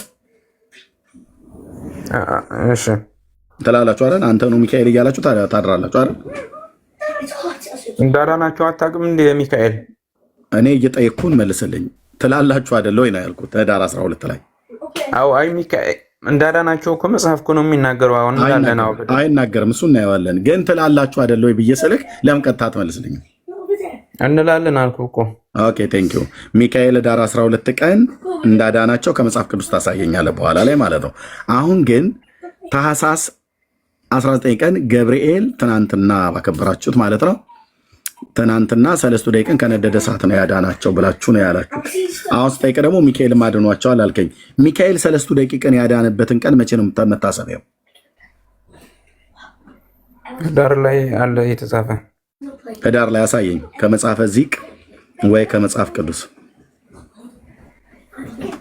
አይ ለጊዜው የለኝም፣ እዚህ የለኝም። እውነት ለመናገር እኔ አለኝ ዚቅ አለኝ፣ አመጣልሃለሁ። ቅዱስ ያሬድ የትኛው ጋር ነው ምንድነው ብሎ የሚለው መዝሙሩን ንገረኝ እስኪ፣ ወይ በለው። ቅድም ግዕዝ ጠይቃለሁ ብለህ ስለነበር ይኸው እዚህ ያለ ከሊቃውንት እና ስለ ግዕዝ ይጠየቅ። ስለ ግዕዝ ነው አይደል የገባው? መጀመሪያ ግዕዙ እሳቸው ይበሉት ሰለስቱ ደቂቅን ከነደደ እሳት ወይ ሰለስቱ ደቂቅን ከነደደ እሳት ቅዱስ ሚካኤል መልአኩ ሰለስቱ ደቂቅን ከነደደ እሳት ያዳነበትን ዚቁን በለው። ቅድም ግዕዝ ጠይቃለሁ ብለህ ስላልክ አይ ቲንክ የቤተ ክህነት ሰው ነህ። ምንድን ነው የምትለው አንተ? አይ እንዴ አይደለም ሁሉ ሰው ዚቅ። አንተ ዲያቆን ነበር፣ ዚቅ ትችላለህ እኮ። ቆሞስን እኮ ልጠይቃቸው ነበር እኮ። አሁን አንተ ዲያቆን ነበርክ። ምክንያቱም ማህሌት ይቆም የለ እንዴ? ዘማርያም ማህሌት ይቆማል አይደል? ገብርኤል አድምጠኝ። ገብርኤል ትናንትና ስታከብሩት ማህሌት ተቆሟል አልተቆመም? ስለመቆም አለመቆም እኮ አይደለም። ኖ ተቆሟል አልተቆመም? ለምን አጠይቃት? መልስልኝ ቀጥታ። እንደ ስለተቆመ ታውቀዋለህ እኮ። ይሄ እኮ ጊዜ እንትን ማለት ነው። እሺ ተቆሟል ማለት ነው። ከተቆመ መጽሐፈ ዚቅ ላይ ያለ አይደል መዝሙሩ? ምንድነው እሱ መዝሙሩ? ምን የሚል ነው? እኔ አንተን እኮ እየጠይኩ ያለሁት። ቅድም እኮ ገብተህ ግዕዝ ልጠይቅ አልክ። ከቆሞስ ጋር ላውራ ብለህ እና ለምንድን ነው እኔ መጠየቅ ያለብኝ ነገር ልጠይቃት? ሁለተኛ ገና ገብተህ ያለውን ነገር እውቀቱ የላቸውም። አየህ እሳቸውም ቆሞስም አይደሉም። ለኛ ነገር ልለፍህ እሳት ውስጥ ነው የተጣድከው። እንቀባበልህ ብለን ብንል ከኔ ከዲያቆኑ ጀምሬ አድምጠኝ። እኔ ልጠይቅህ ብለህ አንተ እምቢ ብለህ ስታበቃ እኔ ልጠይቅህ አትበለኝ። አንዱንም አታውቅም። እሳት ውስጥ ነው የተጣድከው ማለት ነው። እውነቱን ስነግርህ ማለት ነው። ከዚህ ከኔ ከዲያቆኑ ጀምሬ ለቆሞስ አባ ፋሬስ ባቀብለው እሳቸው ለመርጌታ ቢያቀብሉት መርጌታ ለአባ ፋሬስ እና ለአባ ጳውሎስ ብንቀባበልህ መውጫው ነው የሚጠብህ ማለት ነው። እሱን እንተውና እኛ እንደዛ የማስጨንቅም አጀንዳም የለንም። እዚህ ጋር አድምጠኝ። ሰለስቱ ደቂቅን ከነደደ እሳት የጠበቀች ማርያም ነች ብዬ ስልህ ይሄ እውቀቱ የለኝም ማልክ መጽሐፍ አሳየው። ትርጓሜው እሳቸው ይተርጉሙና ቅድም የተናገሩት እያወራኝ ከሆነ እኔ በማወራ ሂድ ብራዘር። በቃ አይ ባዶ ነኝ ከሆነ እንተዋለን። ኦኬ ውዳሴ ማርያም ዜማ እንደመጮህ አይደለም እዚህ ገብቶ ማውራት ማለት ነው። ሳሊ ለነ ቅድስት እንደማለት አይቀልም እዚህ ገብቶ ማውራት። ኦኬ ከገባህ ዘንዳ የማታውቀውን አሳውቀን የምታውቀውንም አሳውቀን። ላይ ስለማያውቁ ነው እነሱ የተናገሩት። የቤቱ አርእስት ላይ እስካውራ የቤቱ አርእስት ላይ አውራ። የቤቱ አርዕስት ነበር እንደ ግዕዝ ያነሱት እነሱ። እሺ እኔ የምጠይቅን ጥያቄ መልስና ከዛ አባ ፋሪስ እንጠይቃቸዋለሁ። ኦኬ አንተ እሳቸው ልጠይቅ ነው አይደል? እኔ ጥያቄ እየጠየቅኩ ነው። እኔ ይኸው ጥያቄ ጠይቄሃለሁ። ይሄን ጥያቄ ስትመልስ እሳቸውን እንጠይቃለህ። ኦኬ ሚካኤል እኔ ሌላ ሚካኤል ነገር አልፈልግም። ወንድሜ ቆይ አድምጠኝ። ሚካኤል አልፈልግም። ሌላም እየጠየቁ እኩል አታውራ። ሚካኤል ከነደደ እሳት አድኗቸዋል ብላል ሰለስቱ ደቂቅን። ዚቁ ምንድን ነው ብሎ የሚለው ቶሎ በል ይሄን መልስልኝና ከዛ አባ ፋሬስን ማን አባ ቆሞስን አባ ጳውሎስን ትጠይቃቸዋለን። አባ ነው ደግሞ ዚቁን ንገረኝ። የሚካኤልን ዚቁን ንገረኝ። ሰለስቱ ደቂቅን ከነደደ እሳት አዳናቸው ብሎ የሚለውን ዚቁን ንገረኝ። መቼ ነው የሚለው? የትኛው ወር ላይ ነው? ስለ መጽሐፍ ቅዱስ አውራና ስለዚህ ቃል አይደለም ርዕሱ ሲጀምር። ኦኬ ስለዚህ አታውቀውም ማለት ነው። አታውቀውም። ስለዚህ ዝም በል። ኦኬ እሺ ዝም አልኩኝ። አሁን እሳቸው ልጠይቅ እኔ አድምጠኝ። መቼ ነው እንደዛ ብሎ ነገር የለም። ወደ መጽሐፍ ቅዱስ ሂድ ነው ያልከኝ። ወደ መጽሐፍ ቅዱስ ልሄድ ነው። ሰለስቱ ደቂቅን ከነደደ እሳት ያዳናቸው መጽሐፍ ቅዱስ ማን ነው ይላል? ስሙን መልአኩን ጽፎ ማን ነው ይላል መጽሐፍ ቅዱስ? አትጠይቀኝ። መጀመሪያ ይመልሱልኝ እሳቸው። ኦኬ ስለዚህ እታች ትወርዳለህ። ታፕ ኮፒ ሊንክ ሼር አድርግ። ከአቅምህ በላይ ነው ስለማትመልሱ እታች ውረድ። ከነዚህ ተረቶች ተፋታኝና በመጽሐፍ ቅዱስ አውራኝ አልከኝ። በመጽሐፍ ቅዱስ ላወራ ስል አይኔ አባ ጳውሎስን ለመጠየቅ ነው ብላል። አባ ጳውሎስን ለመጠየቅ ቆሞሱን ለመጠየቅ እኔ ለጠየቁ ጥያቄ ህዳር ሚካኤል ድርሳኑ ላይ ሰለስቱ ደቂቅን ከነደደ እሳት ያዳናቸው ነው ይላል። ኦኬ መቼ ነው የምታከብሩት ታዲያ? የሰኔ ሚካኤልን የሚከበርበትን ምክንያቱን ሁሉ ጭምር አውቃለሁ። ህዳር ሚካኤልን የምታከብርበትን ቤተክርስቲያኑም አውቃለሁ። የሰለስቱ ደቂቅን ከነደደ እሳት ያወጣበት መቼ ነው የምታከብሩት? የሚካኤልን ያልኩት ወራዊ በዓሉ ሳይሆን ዓመታዊ ክብረ በዓሉ መቼ ላይ ነው የሚውለው? ዚቁ ምን ይላል? እዚህ ጋር የጻፍኩት የት አለ? ኦኬ እዚህ ላይ የሚካኤል ማለት ነው ምን ይላል? በተሰማቸው ኖሮ እግራቸው ስር ቁጭ ብለህ ትማር ነበር ወንድም አለ። ያ ግን የገባህበት ቤት ተሳስተህ ነው። በስተት ነው ማለት ያለብህ። በስተት ነው የገባሁት ነው ማለት ያለብህ እንጂ ቀላል ነው። እዚህ መጥተው መርጌታ አይደለም ቆሞሶቹም ውሸታቸውን ማለት ቀላል ነው።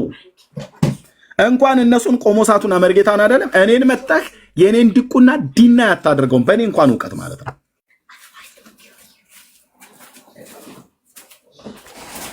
በዚቹ ባለች ትንሿ እውቀቴ ማለት ነው።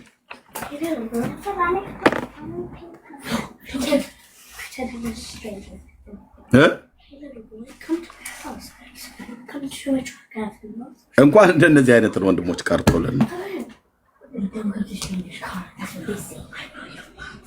እሺ መሪ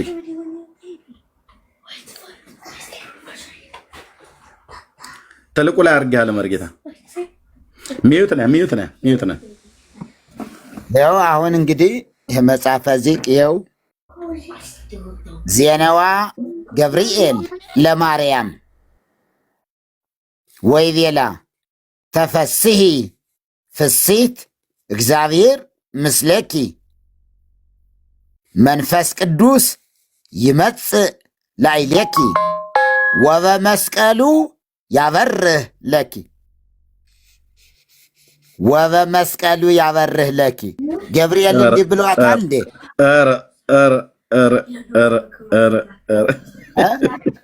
ዜናዋ ገብርኤል ለማርያም ገብርኤል ማርያምን ወበመስቀሉ ብሎ የሚለውን ኬታ መጡት። እኔ ምን አውቃለሁ? በክርስቶስ አየው ዜናዋ ገብርኤል ለማርያም አሉ። ገብርኤል ማርያምን አበሰራት። ወይቤላ እንዲህ አላት፣ ተፈሥሒ ፍሥሕት ደስ ይበልሽ፣ እግዚአብሔር ምስለኪ እግዚአብሔር ከአንቺ ጋር ነውና፣ መንፈስ ቅዱስ ይመጽእ ላዕሌኪ መንፈስ ቅዱስ በአንቺ ላይ ይመጣል ወደ አንቺም ይመጣል ይላል። ከዛስ ወበመስቀሉ ያበርህ ለኪ በመስቀሉም ያበራልሻል። ማን? መንፈስ ቅዱስ። መንፈስ ቅዱስ ይመጽእ ላዕሌኪ ወበመስቀሉ ያበርህ ለኪ። በመስቀሉም ወምዕላድ ነው። በመስቀሉም ያበርህ ለኪ፣ በመስቀሉም ያበራልሻል። ማን? መንፈስ ቅዱስ። ገና ሳይወለድ ገና ሳይጸነስ ገና ይኩነኒ ሳትለው ገና በማህፀን ሳይጸነስ ወበመስቀሉ ያበርህ ለኪ ያሉት እና እንደዚህ ይውል ያው ለዝክረ ስምኪ ራሱ ይሄ ቅንዋት ነው። ይሄ ቅንዋት ነው። ያው ቅንዋት ነው። ለዝክረ ስምኪ ደግሞ ሐዋዝ ወይቤላ ውእቱ መልአክ ሰላም ለኪ። ያም መልአክ እንዲህ አላት፣ ሰላም ላንቺ ይሁን፣ ሰላመ ዚአየ ይሃሉ ምስለኪ፣ የኔ ሰላምም ከአንቺ ጋር ይሁን። እንዴት ብሏታል? እንዲ ኤርሚ አላላትም፣ መርጌታ አላላትም። ሰላመ ዚአየ ይሃሉ ምስለኪ፣ አቤቱ ጌታዬ የኔ ሰላም ከአንቺ ጋር ይሁን ብሏታል ይላሉ። አረ ስንቱ እንደተዋሸ በጣም የሚገርም። ከዋዜማው ጀምሮ ነው እኮ እንትን ያደረጉት። ያው አብሰራ ገብርኤል ለማርያም ዋዜማ ይላል። ያው ከዋዜማው ጀምሮ ሲቆም አብሰራ ገብርኤል ለማርያም መቼ? ታኅሳስ ገብርኤል። ለህዝቡ ግን ሰለስቱ ደቂቅን ከነደደ እሳት ያዳነበት ነው ብለው የሚሉት ይላሉ። ድርሳነ ገብርኤል ዘወርኃ ታኅሳስ ላይ ስናየው ደግሞ የለም ራሱ ድርሳኑ ማለት ነው። በቃ አሁን አንድ ነገር እንትን እንዳይባልላቸው እንዲሁ ምንም የለም እሳ እንዳይባል አስቡ። ከዚህ ጀምሮ ይሄ ሁሉ እያንዳንዱ መዓት ነው። ከዚህ ጀምሮ እስከዚህ ነው። ይሄ ደግሞ እስከዚህ ናት። ከዛ ይሄ ደግሞ አንድ አለ፣ እዚህ ጋር 2 አለ፣ 3 አለ፣ 4 አለ፣ እዚህ 5 አለ፣ እዚህ ጋር ስትሄዱ 6 ነግስ ደግሞ እዚህ ጋር አለ። ከነዚህ ቁ ማለት ነው። ከዛ ሚካኤል መልአክክሙ እቱ ይቀብክሙ ወገብርኤል ይሃሉ ምስለክሙ። ሚካኤል መልአክክሙ ውእቱ ይቀብክሙ፣ መልአካችሁ ሚካኤል እርሱ ይጠብቃችሁ። ወገብርኤል ይሃሉ ምስለክሙ፣ ገብርኤልም ከእናንተ ጋር ይሁን። እሺ ለማርያም ውልደ አንትሙ፣ እናንተ የማርያም ልጆች ናችሁና አንትሙ ሰላም ለኩልክሙ፣ ሰላም ለእናንተ ይሁን ማለት ነው። እንዲህ እያለ ሄዶ የሚገርማችሁ ከዚህ ሁሉ እንዲሁ 30 የሚሆኑትን የምስራችን እንትን ካለ በኋላ እዚች ጋር አንዲት ለአይዛኒክሙ ዘአድኃኖሙ እምእቶነ እሳት ለአናንያ ወአዛርያ ወሚሳኤል ከማሆሙ ያድህነነ እምኩሉ ዘይትቃረነን። ይሄም ከነሱ ጋር የተያያዘ አይደለም።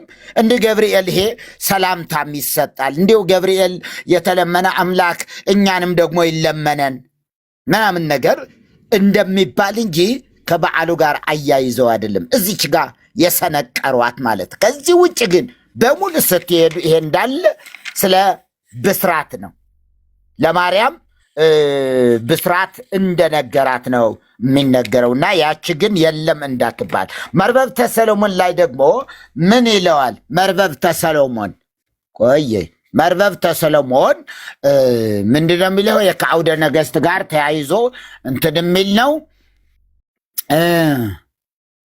የሚገርም ነው እኮ እሱ ደግሞ ብቻችሁን ለማውራት ነው።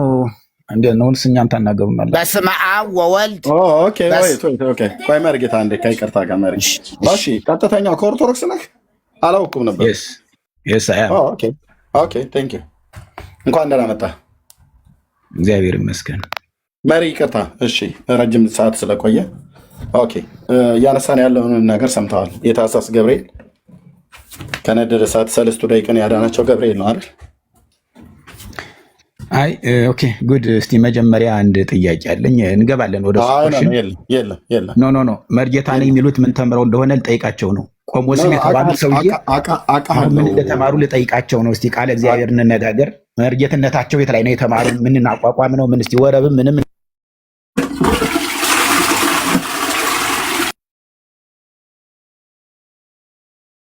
እሺ እኔ ነኝ ሚዩት ያረኩህ። ለምንድነው ሚዩት ያረኩህ? ለአንተ ወረብ ልንወርብልህ አይደለም። በእውቀት ካወራን ስለማቀህ ማለት ነው። የቴዎሎጂ መምህር ነኝ ብለህ ትላለህ። ታሪክ ላይ ባለፈው ስጠይቅህ ረግመኸኝ ተሳድበህ ነበር የወጣኸው። የፍሬምናጦስን አባ ሰላማ ከግብፁ ጳጳስ ጋር ከንፈር ተሳስሞ ማርያም ከምትሏት ጋር ከንፈር ተሳስሞ አድምጠኝ እጥነቱ ምንድነው የተማረው? አድምጠኝ ወይ ቃለ እግዚአብሔር እያወራን ነው። አድምጠኝ በመደማመጥ ላይ አወራ። ካልሆነ ታች ተወው። ቃለ እግዚአብሔር ልጠይቀው ነው። ይሄን አስመሳይ ቀጣፊ መርጌታ ሳይሆን መርጌታ ነው ይሉ ጸይታ በዚህ ላይ ትጠይቃለህ። ምን ቃለ እግዚአብሔር ነው የተማረኝ ሰው የምጠይቀው ነው። እንድጠይቅ ከፈለግ ሲጸነጽል መረግዱን ቁሙን ጽፋቱን ሲለው ልስማው። እንደዚህ ነው ባለጌን እንደዚህ ነው የምነቅለው። ኦኬ አሁን ዘማርያም ቅድም ገብቶ ነበር መጥቶ ሚዩት አድርጎ ነው የተቀመጠው። አየህ እሱ ጨዋ ነው ማለት ነው። አያው በብልግናህን የወረድከው የሰዋሰው ዲግሪ ቆይ 4 ዲግሪ ያለኝ ያለው ነው። ቆይ መርጌታ እሱ ሲገባ ከኔ ጋር ነው የሚያወራው። ይሄ አሁን የሰዋሰው ብርሃን መንፈሳዊ ኮሌጅ መምህር ነኝ ሲል ሰምቼዋለሁ የሆነ ቦታ ላይ። ኦኬ መምህር እየተባሉ ሲጠራ የሰዋሰው ብርሃን መንፈሳዊ ኮሌጅ መምህር ነው። ስትገባ ባለፈው አንድ ወንድሜ ቤት አግኝቼህ በአባ ፍሬምናጦስ አቡነ ሰላማ ከሳቴ ብርሃን ላይ ገድል ላይ ስናገር ተራግመህ ነው የወጣው። ስትመጣ ከኔ ጋር የምታወራው አንተ መርጌታ ለአንተ አይመጥንህም። ኦኬ በዛን ሰዓት ላይ ስታወራ የነበረውን ታሪክ ላይ የሐዋርያዊ ቅብብሎሽ አለን፣ ኦርቶዶክስ ሐዋርያዊ ሰንሰለት አላት ብለሃል። ከንፈር ለከንፈር ተሳስሞ ፍሬምናጦስ ከግብፁ ጳጳስ ከንፈር ተሳስሞ ያመጣውን ጵጵስና እኔ ፊት በመጀመሪያ እውነት ታደርገዋለህ። ከጳጳሱ ጋር ብቻ የምትሳሰመው ኢየሱስ ክርስቶስም ከንፈር ስሟል። እናንተ ቤት እንደዛ ነው። በእርግጥ ነውራችሁ የዜና ያህል ነው። ቀጥሎ ከማርያም ጋርም ከንፈር ተሳስሟል። ከመላእክትም ጋር ከንፈር ተሳስሟል። የአባ ሰላማ አቡነ ሰላማ ፍሬምናጦስ የእሱን ገድል እውነት ታደርገውና ከዛ ወደ ሌሎቹ ትሄዳለህ እንጂ መርጌታን አንተ ገብተህ ለመጠየቅ በመጀመሪያ ከኔ ጋር ስታወራ የነበረው እሱ ላይ ካወራህ ተመልሰና ግባ፣ አቅም ካለ ማለት ነው። በዚህ እረኛ እግዚአብሔር እንዴት እንደሚያዝረከርክ ታያለህ። እና ተመልሰህ ባለፈው ላይ ተራግመህ ተሳድበህ ወንድማችን ዜድ ቤት ነበር ሲያወራ የነበረው ሲራገም ነበር። ናግባና አንተ የመመረቂያ ጽሑፌን ከአዲስ አበባ ዩኒቨርሲቲ ምናምን ነገር ስትል ነበር ይዘህና እኔ ፊት አንተ በታሪክ አውራ፣ ቤተክርስቲያኒቱ የምታወራውን ታሪክ ማለት ነው። እና ትምህርትን አከብርልሃለሁ። ከኔ የበለጠ እውቀት ቆጥረሃል፣ ዩኒቨርሲቲ ገብተሃል። ኦኬ አልንቅም በዛ። ግን አንተ ዲናይ አታደርገውም። እኔ የማቀርበው ማስረጃ ስትገባ ግን አትጨቃጨቅ። ተደማመጥ ብዬ ስልህ እድል ስንሰጥህ ታወራለህ፣ ልክ ዝም እንዳልከው ማለት ነው እንጂ መርጌታን ወርቡልኝ ምናምን ነገር ወረብ እኔም ልወርብልህ እችላለሁ።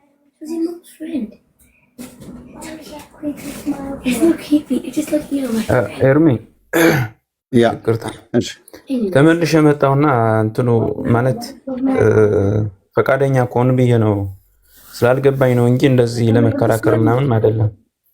ይቅርታ ለማ ትችላለህ። ግን አንተ ጥያቄውን እኔ ስጠይቃ አንተ አጠይቀን ብለህ አንተ አባ ጳውሎስን ልጠይቅ ብለህ ትላለህ። መጠየቅ እኮ ትችላለህ። እኔ ጠይቁን ጥያቄ ከመለስክ እሳቸው መጠየቅ ትችላለህ። ምንም ችግር የለውም። ግን እኔም መሞከርኩኝ እኮ ኤርሜ ማለት አንተ ጠየቀኝ፣ እኔም የተረዳኝ ስለመለስኩ እሳቸው ደግሞ የተወሰነ እንደዛ በተናገሩት ጥሩ ነው። ምን ነበር የተናገሩት? ቅድም የሆነ ግዕዝ ሲሉ ነበርና ምን ነበር ያሉትን ግዕዝ አስታውሰው። አዎ ዘየአምን ምናምን ነው ያሉት።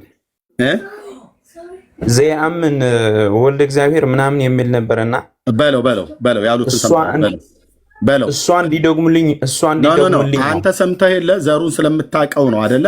ዘሩን አንተ በለው እሳቸው ያሉትን ዘሩን አወቅኩትማ በቃ አልኩት ማለት እኮ ነው። አንተ በለው አድምጠኝ። ዘሩን ታውቀዋለህ አይደል? እሳቸው ያሉትን ትክክል እንዳላሉት ስለገባ ነው እሳቸው ልጠይቅ የፈለከው፣ ለእሳቸው ልሰጠህ ነው። አንተ ግን በመጀመሪያ ዘሩን በሉት። እሳቸው ያሉትን ዘሩን አንተ ስህተቱ ልናገር ኖ ደገማው ዘሩን አንተ በለውና አይደለም ስህተቱ ልናገር ወይ ነው። ለምንድነው ግን ማታዳምጡት? ዘሩን ታውቀዋለህ አይደል? ዘሩን በትክክል ስላላሉት ላርማቸው ብለን የገባው እንድታርማቸው እሳቸው ቅድም የተናገሩትን ዘሩን አንተ ደግመህ በለው። አሁን በለው ጎይድ ዘየአምን አይደለም ዘየአምን ነው። ኦኬ ምንድን ነው ያሉት? በመጀመሪያ ሙሉም በለው እንጂ ዘየአምን ያሉት ዘእየአምን ሙሉም በለው ምን ነበር? ምን ሲሉ ነበር? ምን ሲሉ ነበር? ስለ ወልደ እግዚአብሔር የተናገሩት ነው። ምንድነው ያሉት? ዘሩን በሙሉ በለው። እኔ እኮ ነገርኩህ እኮ ይሄ ጦፍቶኝ ሳይሆን እሳቸው ለምን በልታችሁ ረድ ለፍላፊ እታችሁ ረድ ዘሩን ራሱ እንኳን ልትለው እንኳን አታውቀውም። ካወቀው ዘሩን ማለት እሳቸው ቅድም ያሉትን ማለት ነው። ኦኬ ተሳስተው ከሆነ ዳጽ ልሳን ካለ ያስተካክሉታል። ደግሞ ቢያስተካክሉት በሌላ ትሞክራል። ዘሩን ግን አንተ ራሱ እንኳን አታውቀውም። አትለው መልሰህ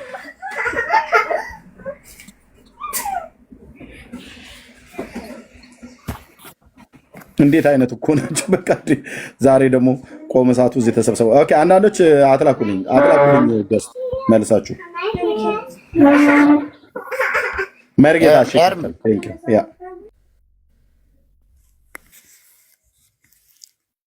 አየው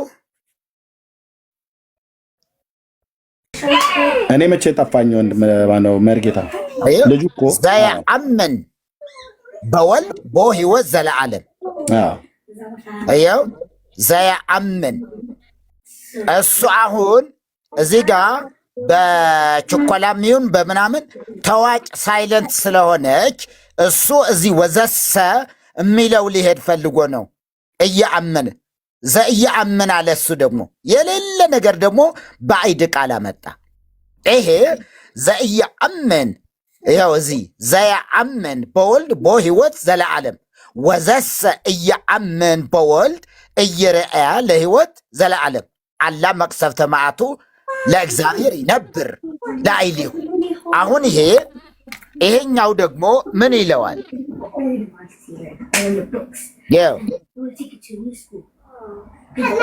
ዘየአምን ይሄኛው ዘየአምን በወልድ ቦቱ ነው የሚለው ሕይወተ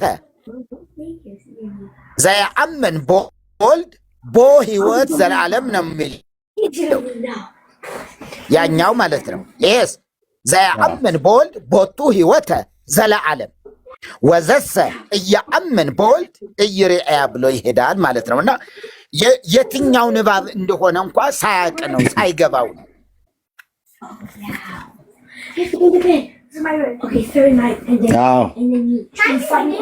እንዴ አንደኛው ገብቶ ወረብ ወረብልኝ ይላል፣ አንደኛው ገብቶ ደግሞ የማያውቀውን ግዕዝ ላርም ብሎ ይላል። ራሱ ያልታረመ ማለት ነው። ራሱ ያልታረመ። እሺ ቴንክ ዩ። አይ በቃ ምን ታረክ ትገባለህ? ወዳጄ ምን ታረክ ትገባለህ?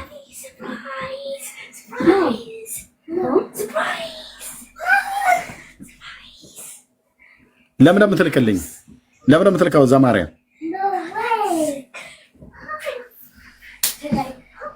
ለምን እንደምትልከው? አዎ እኔ የመጀመሪያው አይደለም ሁለተኛው ነው። ለዛ ነው ለምንድን ነው የምትልከው ነው ያልኩት።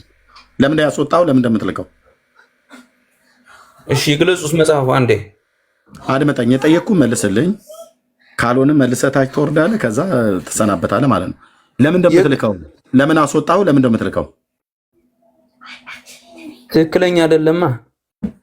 ምን ሆኖ ትክክል ያለው ነው? እኔ ለምን ያስወጣው? ያስወጣኝ ነው እንዳይመለስልኝ፣ እሳቸው እንዳይታወቅባቸው። ኦኬ የአንተ አጭበርባሪነት እንዳይታወቅ አይደል? አይ እንደዛ የአንተ አላዋቂነትና የአንተ አጭበርባሪነት እንዳይታወቅ ምን አልክ? ቆይ አድመጣኝ። መጣና ሚካኤል ሰለስቱ ደቂቅን ከነደደ እሳት አድኗቸዋል አልከኝ። ወርሃዊ በዓሉ መቼ ነው እና ዓመታዊ በዓሉ ክብረ በዓሉ መቼ ነው የሚውለው? ክብረ በዓሉ ላይ ዚቁ ምንድነው ብሎ የሚለው ብዬ ጠየቁ። ምን መለስክልኝ? ምን መለስክልኝ? እሺ አሁን ታወጣዋለህ መጽሐፉ ያወጣው ምን መለስክልኝ? መርጌታ ያወጣታል። በል ደግመህ እንዳትልክ። ቴንክ ዩ። አንተ ይህን ሳትመልስ መርጌታ አውጡት ቆሞስ ይናገሩ ተሳስተዋል፣ መርጌታ ፎልት ሰርተዋል ብለህ ማለት የለም። አየህ አንተ መጠየቅ አትፈልግም። ደግሞ እንደው ልጠይቅ ልማር እንኳን ብለህ ብትል ብጠይቃቸው ባልከፋ። አንተ መጠየቅ አትፈልግም። ድርሳነ ኪዳነ ምሕረትን አሳየኝ አልከኝ። ሳሳይህ እኔ እውቀቱ የለኝም አልክ። መጽሐፍ እያሳየው መጽሐፉን እያሳየው አይ ይሄማ ስህተት ነው አላልክም። እውቀቱ የለኝም ነው ያልከው። መጽሐፉን ግን ሳላሳይ በፊት ግን አሳየኝ አልከኝ። እንዴት አይነት እኮ ሰዎች እንደሆኑ በእውነት ሰለስቱ ደቂቅን ከነደደ እሳት ያዳናቸው ገብርኤል ነው ብሎ የሚል የተናገራችሁት ሚካኤልም ነው። ሚካኤልም አድኗቸዋል አልክ። መረጃ አምጣ ከመጽሐፍ ቅዱስ ክል የለም። ዚቁ ላይ አሳየኝ።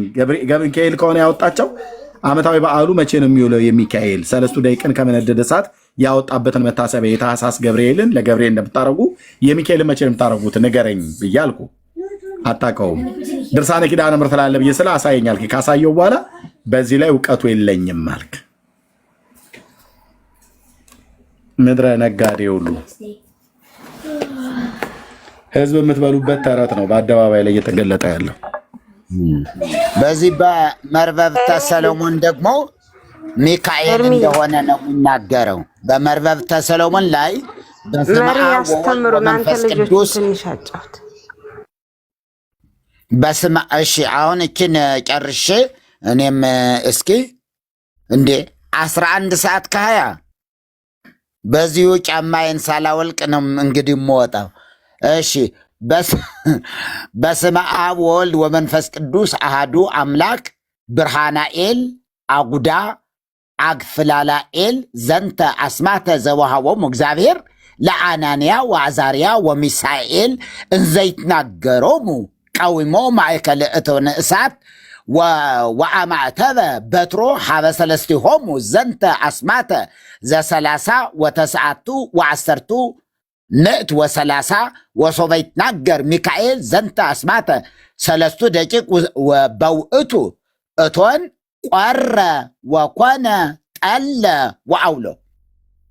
በአማርኛው በአብ በወልድ በመንፈስ ቅዱስ ስም አንድ አምላክ ብርሃናኤል አጉዳ አጉፋላላኤል ይህንን አስማት እግዚአብሔር ለአናንያ ለአዛርያና ለሚሳኤል የሰጣቸውና በእሳቱ ነበልባል መካከልም ቆሞ የተናገራቸው ሲሆን ወደ 3 ወጣቶችንም በትሩን አማተበባቸው። ማን? ሚካኤል።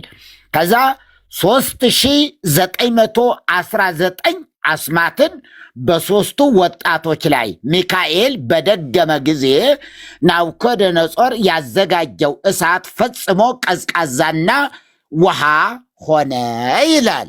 ይማረነ ወይሳለን የሚባለው እንዲህ ነው። 3919 አስማት።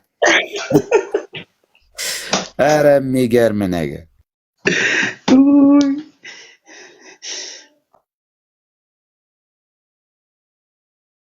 መርበብተ ሰሎሞን ነው መሪ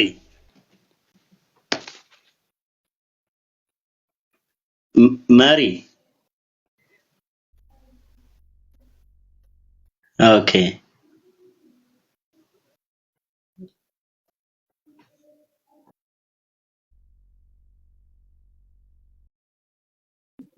ሚውት ናቸው መሰለኝ። መርጌታ ሚውት ነው እንዴ? አዎ ሚውት ነው። እስኪ ምዕራፉን መርበብተ ሰሎሞን ስንት ነው? መርበብተ ሰሎሞን የአውደ ነገሥት ወዛ ነው ያለ እንትን አሳየዎታለሁ፣ እልክልዎታለሁ። እሺ በውስጥ ይላኩልኝ። በቃ እልክልዎታለሁ። ዋናው እንደዚህ ነው። ዳንኤልም ከአናብስት ጉድጓድ የተረፈው የሆነ አስማት አለ። ባባባኤል ታቱታ ታታታኤል የሚል አለ። እሱን ደገመ። ከዚያ የአንበሶቹን አፍ ተዘጋ። እሱ ነው የዘጋባቸው። የለም እኮ መልአክ ምናምን ዝም ብሎ ለስሙ ነው እኮ። አሁን ይኸው ሚካኤል በደገመ ጊዜ ናቡከደነፆር ያዘጋጀው እሳት ፈጽሞ ቀዝቃዛና ውሃ ሆነ አለ። ይህን እያሉ ሲፈልጉ ገብርኤል፣ ሲፈልጉ ሚካኤል፣ ሲፈልጉ ሩፋኤል፣ ሲፈልጉ ኡራኤል፣ ሲፈልጉ ደግሞ ማርያም። ማርያም የት ሆና አልነበረችም ሲባል ደግሞ በህሊና አምላክ ሆና። የመጨረሻ ጠማማ ትምህርት ነው እኮ ያላት ቤተ ክርስቲያን እኮ። ትውልድን እንዲሁ ጠማማ ያደረገችው እኮ እሷ ናት እኮ። ህዝቡን ለእግዚአብሔር ቃል ልቡን እንዲዘጋ አድርጋ፣ ለነዚህ ግን ልቡን ከፍቶ ሽባ ሆነ እንዲኖር በየትኛው መንገድ ጎስቋላ ሆኖ እንዲኖር እንዲሁ ምንም ነገረኛ እንዲሁ ያን ሁሉ ዘመን እኔ መቼም ቢሆን አረሳው። ቆሎ ትምህርት ቤት ላይ የቆየሁባቸው በቅማል ጠቅላላ እንዲሁ ተቆጥሮ ማያልቅ ቅማል ራቁታችን እየወጣን አስፓልት ላይ ነበረ እንትን ላይ ምንድነው ይሄ አለት ላይ ነበረ የምናሰጠው። አለት ላይ እናሰጠዋለን። ከዛስ ልክ ከታች አለቱ ከላይ ደግሞ ፀሐይ ሲመታቸው እንዲህ ሲሄዱ ነው የምናያቸው።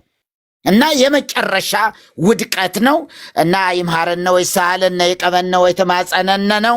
ሰላምና ጸጋ ይብዛላችሁ። በጣም እንግዲህ ቢያንስ አንድ 30 ደቂቃ እንኳን ለማረፍ ነው የምፈልገው። ቆይ አትውጣ። ቆይ የኛ መርጌታ አንተ ሰዓትም ማር መርጌታ ነኝ ትላለህ እንዴ? ሰዓትም ማር ድንቁር ያልክን አንተማ አውቃለሁ። አግባ የሚባል እውቀት እንኳ የሌለ።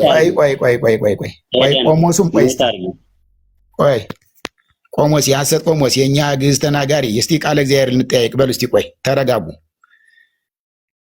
ዝም ብሎ እኮ መጮህ አይደለም። እሺ ማን ልጠይቅ?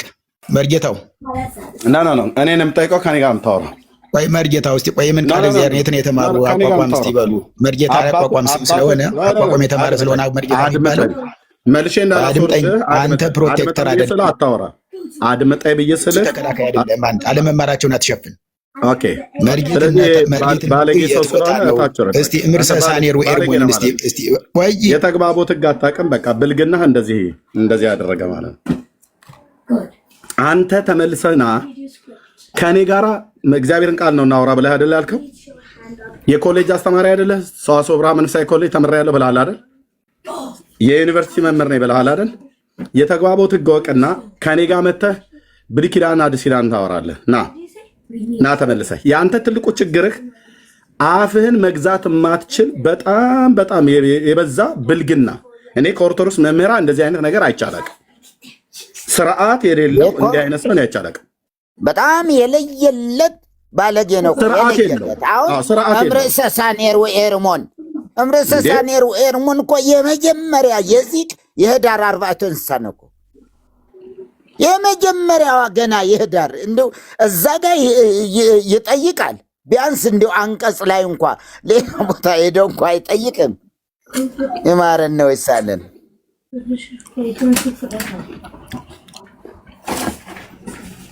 አንደበቱን እንኳን መግዛት የማይችል ማለት እና አንተ በያው ጌታ ፊት ከኔ ጋር ታወራለህ። ብሉይና አዲስ ኪዳን እና አባ ፋሪስ እነ መርጌታ ይበዙብሃል። የእውነት ከኔ ጋር ታወራለህ። ባለፈው ጀምረን ተሳድበ ተራግመን ይወጣው አይደል? እና ከኔ ጋር ታወራለህ። ስትገባ ግን ቤቱ ስርዓት ስላለው አንተ አይደለም የምትመራው፣ እኔ ነኝ የምመራው። ድጋሚ ያስገብቻለሁ። ቀጥተኛው ከኔ ጋር ከአንቀጽ በፊት ምን ነው ምርሰሳኔ የማይሏት መግቢያዋን ካወቋት ለምን አይሏትም? አድምጠኝ። ከኔ ጋር የምታወራው እኮ አልኩህ። አድምጠኝ። ያውን ለምን አይሉትም? አንቀጽ የሚጠይቁ እየሰማኸኝ ነው ወዳጄ? እየሰማህ ነው? አንደበትን መግዛት ትችላለህ? አሁን ማለት እንስማህ። አሁን በዚህ አይነት ያልተማረ መሀይም ሰው እንዴት ዩኒቨርሲቲ ያስተምራል? አንደበትን እንኳን መግዛት የማይችል ማለት ነው። ልብ በሉ። ስማኝ ስለው አይሰማም። አዳም ይሄ ሰው ነው። አሁን እንግዲህ ልጆች ካሉት ሚስት ካለው እቤት ውስጥ እንኳን እንዲህ አይነት አመፀኛ እቡ የሆነ ሰው ማለት ነው። ስለዚህ ሄድ በቃ አንተ ዝም ብለህ እቡይ ነገር እታች ውረድ። የተማረ ያዳምጣል፣ የተማረ ይረጋጋል። እቡይ ማለት ይሄ ነው።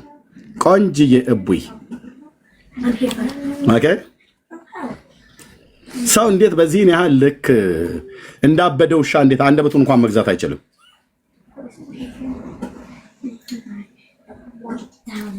እንዴት ሰው ይለፈልፋል? ቢያንስ የተግባቦት ሕግ እንኳን ናና አንተ ያልኩህ ከኔ ጋር ነው የምታወራው። በእግዚአብሔር ቃል አውሩ ይብላል አይደል? ከኔ ጋራ ና አውራ። የመስማት አቅሙ ካለህ የማውራቱ አቅም ካለህ ብሉይ አዲስ ኪዳን ማለት ነው።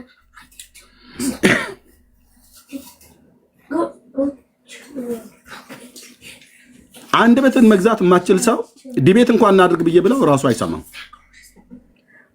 ነን ስቶፕ ነው እንደ ሴት የሚያወራው። ሴቶች እንኳን ይቅርታ እንደዚህ አንዳንድ ነገረኛ ሴቶች ለማለት ነው። ሴት እንኳን ብዬ እንደዛ ማለት አልችልም። እንዴ እና ተመልሰህ ከኔ ጋራ ተደማመጥና የእግዚአብሔር ቃል ላይ አውራ፣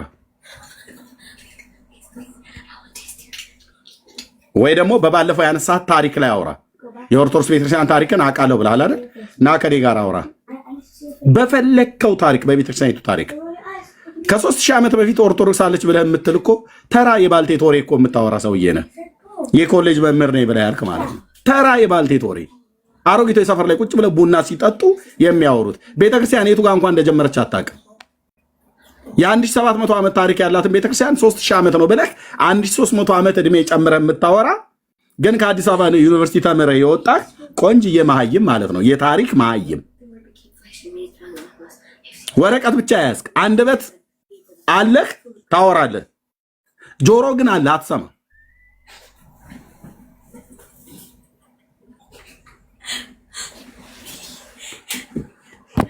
ደግሞ በእግዚአብሔር ቃል ላይ አውሩኝ ይላል እንዴ?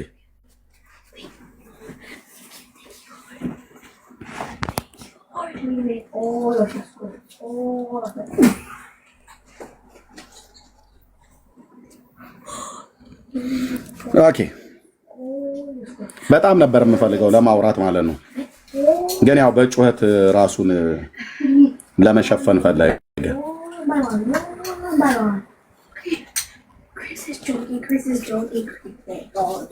ቅዱስ የእግዚአብሔር ልጅ ምስክር ነው። ይሄ ሰው ከኔ ጋር ቢያወራ እንደው አንድ ሰው አግባብቶ ተመልሶ መጥቶ ቤቱን በስርዓት የሚመራልን ሰው ቢኖር ጥሩ ነበር። ፉከራ አይደለም። በፎከርም በመካም በእግዚአብሔር በአምላክ አለው። ዶሮ እንትን ላባዋ እንደተነቀለች ዶሮ ነበር አድርጌ ምልክህ እና ግባና በእግዚአብሔር ቃል ከኔ ጋር ታወራለህ። በብሉይ በአዲስ ይበዛብሃል፣ መርጌታ ይበዛብሃል። አባ ቆሞስ ማለት ነው።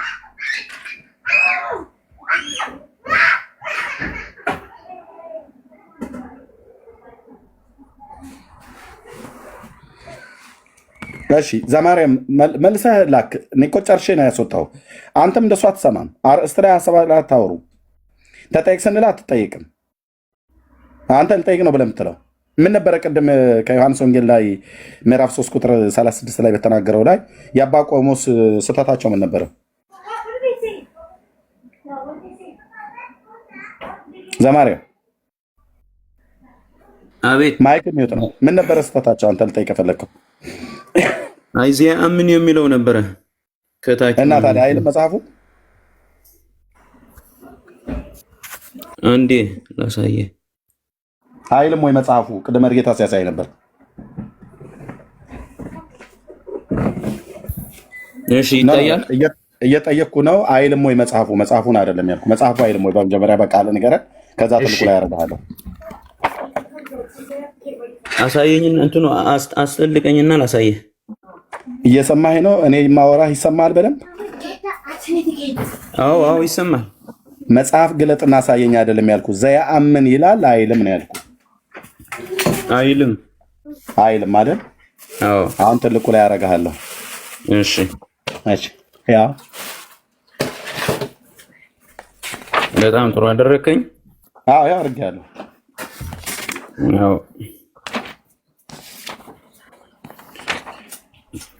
እሺ። ይሄ እንደዛ ነው የሚለው። ይሄ ምን እንደሚለው ታዲያ? እሳቸው አሉ እኮ ለምን ያነቡ? ምንድን ነው የሚለው? ያው ዘየአምን ይላል አይልም? አይልም ብላል አንተ። መጽሐፉ ግን የያዝከው ይላል። ይኸው አሁን ይሄ ዘየአምን ነው። ይሄኛው አላሉትም እሳቸው። ይሄ አፍራሽ አላስገቡም። አፍራሽ ቃል አላስገቡም ስለማያውቁት ማለት ነው። ወሬ አታውራ። ፈርሰህ ስታበቃ አሁን ቅድም ምን አልከኝ? እኔ ዘየአምን አይልም አልክ አይደል? አሁንም አይልም። የመጀመሪያው እንደዛ አይልም ነው የምልህ። ኦኬ የመጀመሪያው እንደዛ አይልም አይደል? እሺ እኔ ትልቁ ላይ ሆኜ አሳያለሁ። ኦኬ ይሄ ምን ይላል? ዘየአምን እሳቸው ምንድን ነው ያሉት? እሳቸው ይሄ ዘየአምን ነው ያሉት። ከታች ያለ እሳቸው ምንድን ነው ያሉት? አሁን አንተ ምንድን ነው ያልከው? ገብተህ አሁን ይሄ እኮ ስለ ቋንቋ ስለሆነ አንደበት ተያዘ። አንደበት ተያዘ። አየው፣ አንደበት ተያዘ። ስለ አንደበት አይደለም እኮ አንደበት ተያዘ። የመጀመሪያው ሁለተኛው አፍራሽ ነው። ሁለተኛው አፍራሽ ነው። ልብ ብለህ ስማ እባክህ ብራዘር፣ ልብ ብለህ ስማ። መተህ ቅድምም ነግሬሃለሁ፣ እሳት ላይ የመጣ ዲያል ነው የተጣድከው። በእውቀት ከሆነ የምታወራው አሁን እንኳን ከመግባት በፊት መጽሐፉን ከመግለጥ በፊት አፍ የላቸውም እንደ እሳቸው አፍ የላቸውም። አሁን አንተም ለምን ከኔ እውቀት አታልፍም አንተ? እሳቸው እኮ ቆሞስ ናቸው ብራዘር። የምን ቆሞስ ነው? እንደኔና እንዳንተ ልጠይቃቸው። እሺ ልጠይቃቸው። እሺ እንደኔና እንዳንተ አድምጥ። እንደኔና እንዳንተ ሳሊ ለነቅድስ ብቻ አይደለም የሚሉት እሳቸው ቆሞስ ናቸው። ከኔና ካንተ የበለጠ እውቀት አላቸው። መርጌታም ቆሞስም ማለት ነው። አንተ መጀመሪያ ዘያአምን አይልም ብለኸኛል አይደለ? ይኸው ዘያአምን ይላል የዮሐንስ ወንጌል መጽሐፍ ምዕራፍ 3 ቁጥር 36 ማለት ነው። ዘያአምን የሚለው ከታች ያለ ዘያአምን ብሎ ያነብሳቸው። አድምጠኝ ፕሊዝ፣ እየተደማመጠን ኦኬ። ስለዚህ ዘያአምን አይልም ብለሃል። ዘያአምን ይላል፣ አንተም እጅ ላይ ያለው ዘያአምን ይላል። ጨርሰናል ማለት ነው። ስለዚህ ታችኛው ምን ይላል? ታችኛው ቆሞሱ አልዋሹም። የዋሻው አንተ ነው። ካሜራውን ዝጋና ወደ ዛሬው አርስት ላይ ትመጣለህ። ልታመልጥ ነበር የፈለግከው፣ ማምለጫ የለህም ማለት ነው። ኦኬ የድርሳነ ሚካኤልን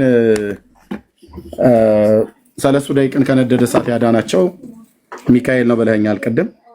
ድርሳነ ገብርኤል ነው ብሏል። የድርሳነ ገብርኤል ማነው? ድርሳነ ሚካኤል ላይ ሚካኤል ነው ብሎ የሚለውን የመጽሐፍ ቅዱሱ ላይ ግን ሚካኤልም ገብርኤልም ነው አይልም። የትንቢተ ዳንኤል መጽሐፍ ምዕራፍ 3 አንተ ከየት አምጥተህ ነው ሚካኤል ነው ብለህ ያልከው?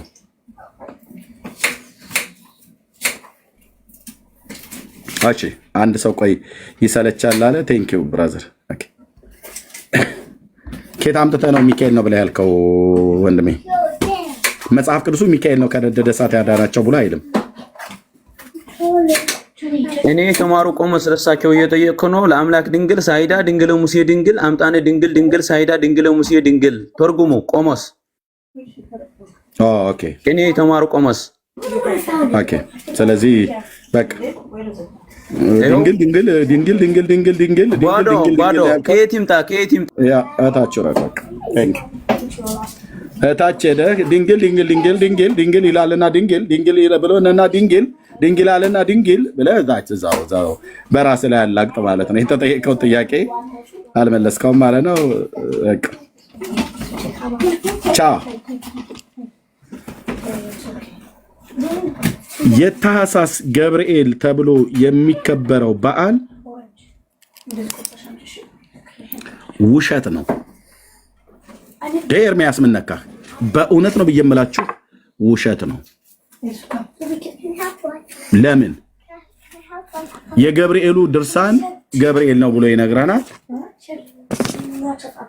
ያውም የታህሳሱ ላይ አይናገርም፣ የግንቦቱ ላይ ነው የሚለው። የገብርኤሉ ድርሳን ገብርኤል ነው ያዳናቸው ይላል።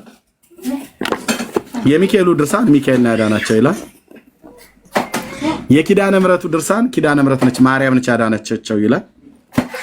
የራጉኤሉ ድርሳን ራጉኤል ነው ያዳናቸው ይላል። መጽሐፍ ይታይ እንግዲህ መረጃ ተጠላላል። የኡራኤሉ ድርሳን ኡራኤል ነው ያዳናቸው ይላል። 3 ደቂቅን አንድ ሰው አራተኛ ሆኖ ነው የታየው። ያ የአሕዛብ ንጉሥ እኔ አራተኛ ሰው አያለው ብሎ አለ። በእሳት ውስጥ የተፈቱ አራተኛ ሰው ያለው የአራተኛው መልክ የአማልክትን ልጅ ይመስላል አለ የአሕዛብ ንጉሥ ማለት ነው ናቡከደነጾር። ኦርቶዶክስ ደግሞ የለም ናቡከደነጾር ተሳስቷል፣ ትንቢተ ዳንኤል ጸሐፊውም ተሳስቷል እያለች ነው። ኦርቶዶክስ ለምን ተሳስቷል ብላ ትላለች። ንጉሱ አራተኛ ሰው ያለው ብሎ ይላል። ኦርቶዶክስ ግን ኖ ከሶስቱ ውጪ 5 ሰዎች ይታያሉ። 5 ሌላ አካላት አሉ። አንደኛው ኡራኤል ይኸው፣ ሁለተኛው ራጉኤል፣ ሶስተኛው ማርያም፣ አራተኛው ሚካኤል፣ አምስተኛው ገብርኤል። እነዚህ 5ቱም በእሳት ውስጥ ታይተዋል። 3 ነበሩ። 5 እና 3 ስንት ነው? 8 ሰዎች ናቸው የታዩት። ናቡከደነጾር ግን እኔ ግን የተፈቱ በእሳቱ መካከል የሚመላለሱ 4 ሰዎች ያለው ነው ያለው። this is ኦርቶዶክስ። ይሄንን እኔ ፊት ቀርበህ ዲና ያታደርገው።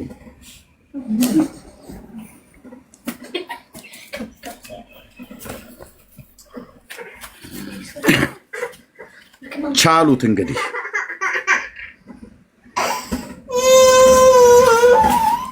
መቻል ብቻ ነው። ምን ይሻላል ከሆነ ከእንዲህ አይነት ኮተታ ትምህርት ተፈታ። ሐዋርያቱ ያላሉት እናንተ የምትሉት ኬታ አምጣችሁ ነው።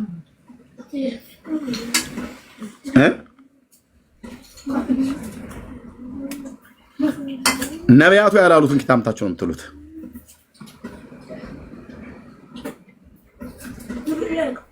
እሺ ይሄ በመጽሐፍ ቅዱስ ላይ የምናውቀው የእግዚአብሔር የተባረከ ቅዱስ መልአክ ነው። ሚካኤልም ቅዱሱ መልአክ ነው። የእግዚአብሔር የተባረከው ቅዱስ መልአክ ነው። እነዚህ ሁለት መላእክት በስም ይታወቃሉ መጽሐፍ ቅዱስ ላይ። ይሄኛው ራጉኤል የሚል አይታወቅም በመጽሐፍ ቅዱስ ላይ በስም። ኡራኤልም የሚልም አይታወቅም በስም መጽሐፍ ቅዱስ ላይ የተጻፈ የለም። ግን እልፍ አላፋት ስላሉ እሺ እንያዝላቸው። እሺ እነዚህ ሁለቱ መላእክት ስለሆኑ ነበሩ እንበል። ስለነበሩ መላእክት የተፈጠሩበት ከሰው ልደት በፊት ስለነበረ ሚካኤልና ገብርኤልም ብሎ ይበል። እሺ ከነሱ ይበል። ማርያም ከየት ተገኝታ ነው በባቢሎን አውራጃ ላይ ከነደደ እሳት ያወጣቻቸው?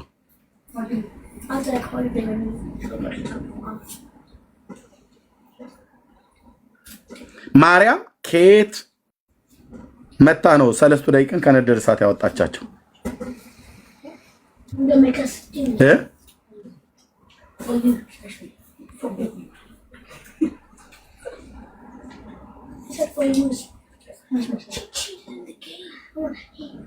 መልሳላችሁ ኦርቶዶክሳውያን። ማርያም ከየት መታ ነው ሰለስቱ ደቂቅን ያዳነቻቸው?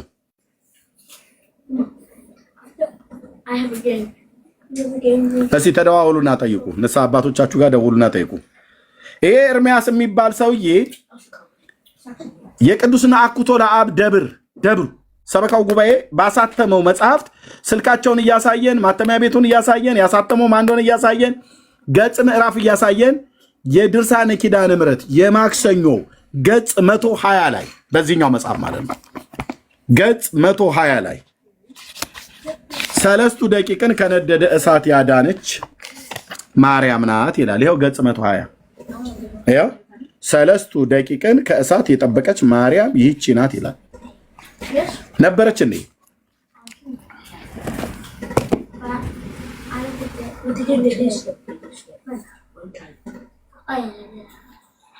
እንደዚህ ነው ዳር ማስይዝ ማለት ነው። ዳር ያዙ ብሎ ዝም ብሎ መጮህ አይደለም፣ በመረጃ እንደዚህ ማለት ነው።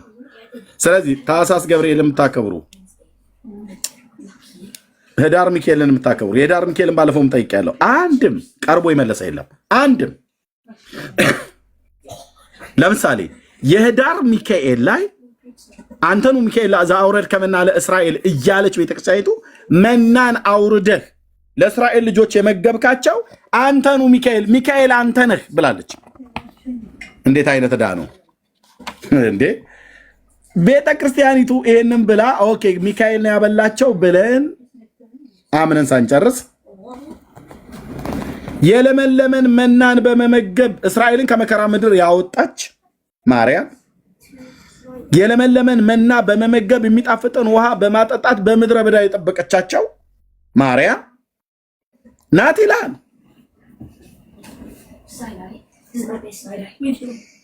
መናን በመመገብ የሚጣፍጥን ውሃ በማጠጣት በምድረ በዳ የጠበቀቻቸው ማርያም ናት ይላል።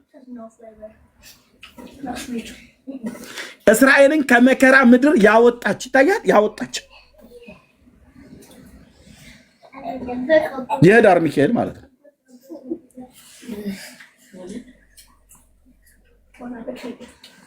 በዚህ ማርያም ትከብራለች።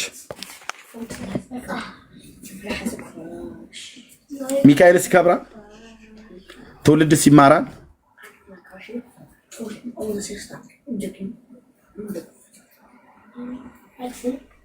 ለዚህ ነው በላችሁ ላይ ቀን የጨለመባችሁ። እውነቱን ለመናገር ወደ እግዚአብሔር ቃል ተመለሱ። መጽሐፍ ቅዱስን አንብቡ። ከዘላለም ጥፋት የሚያድናችሁ የእግዚአብሔር ልጅ ኢየሱስ ክርስቶስን እሱን በማመን ከዘላለም ፍርድ አምልጡ እላለሁ።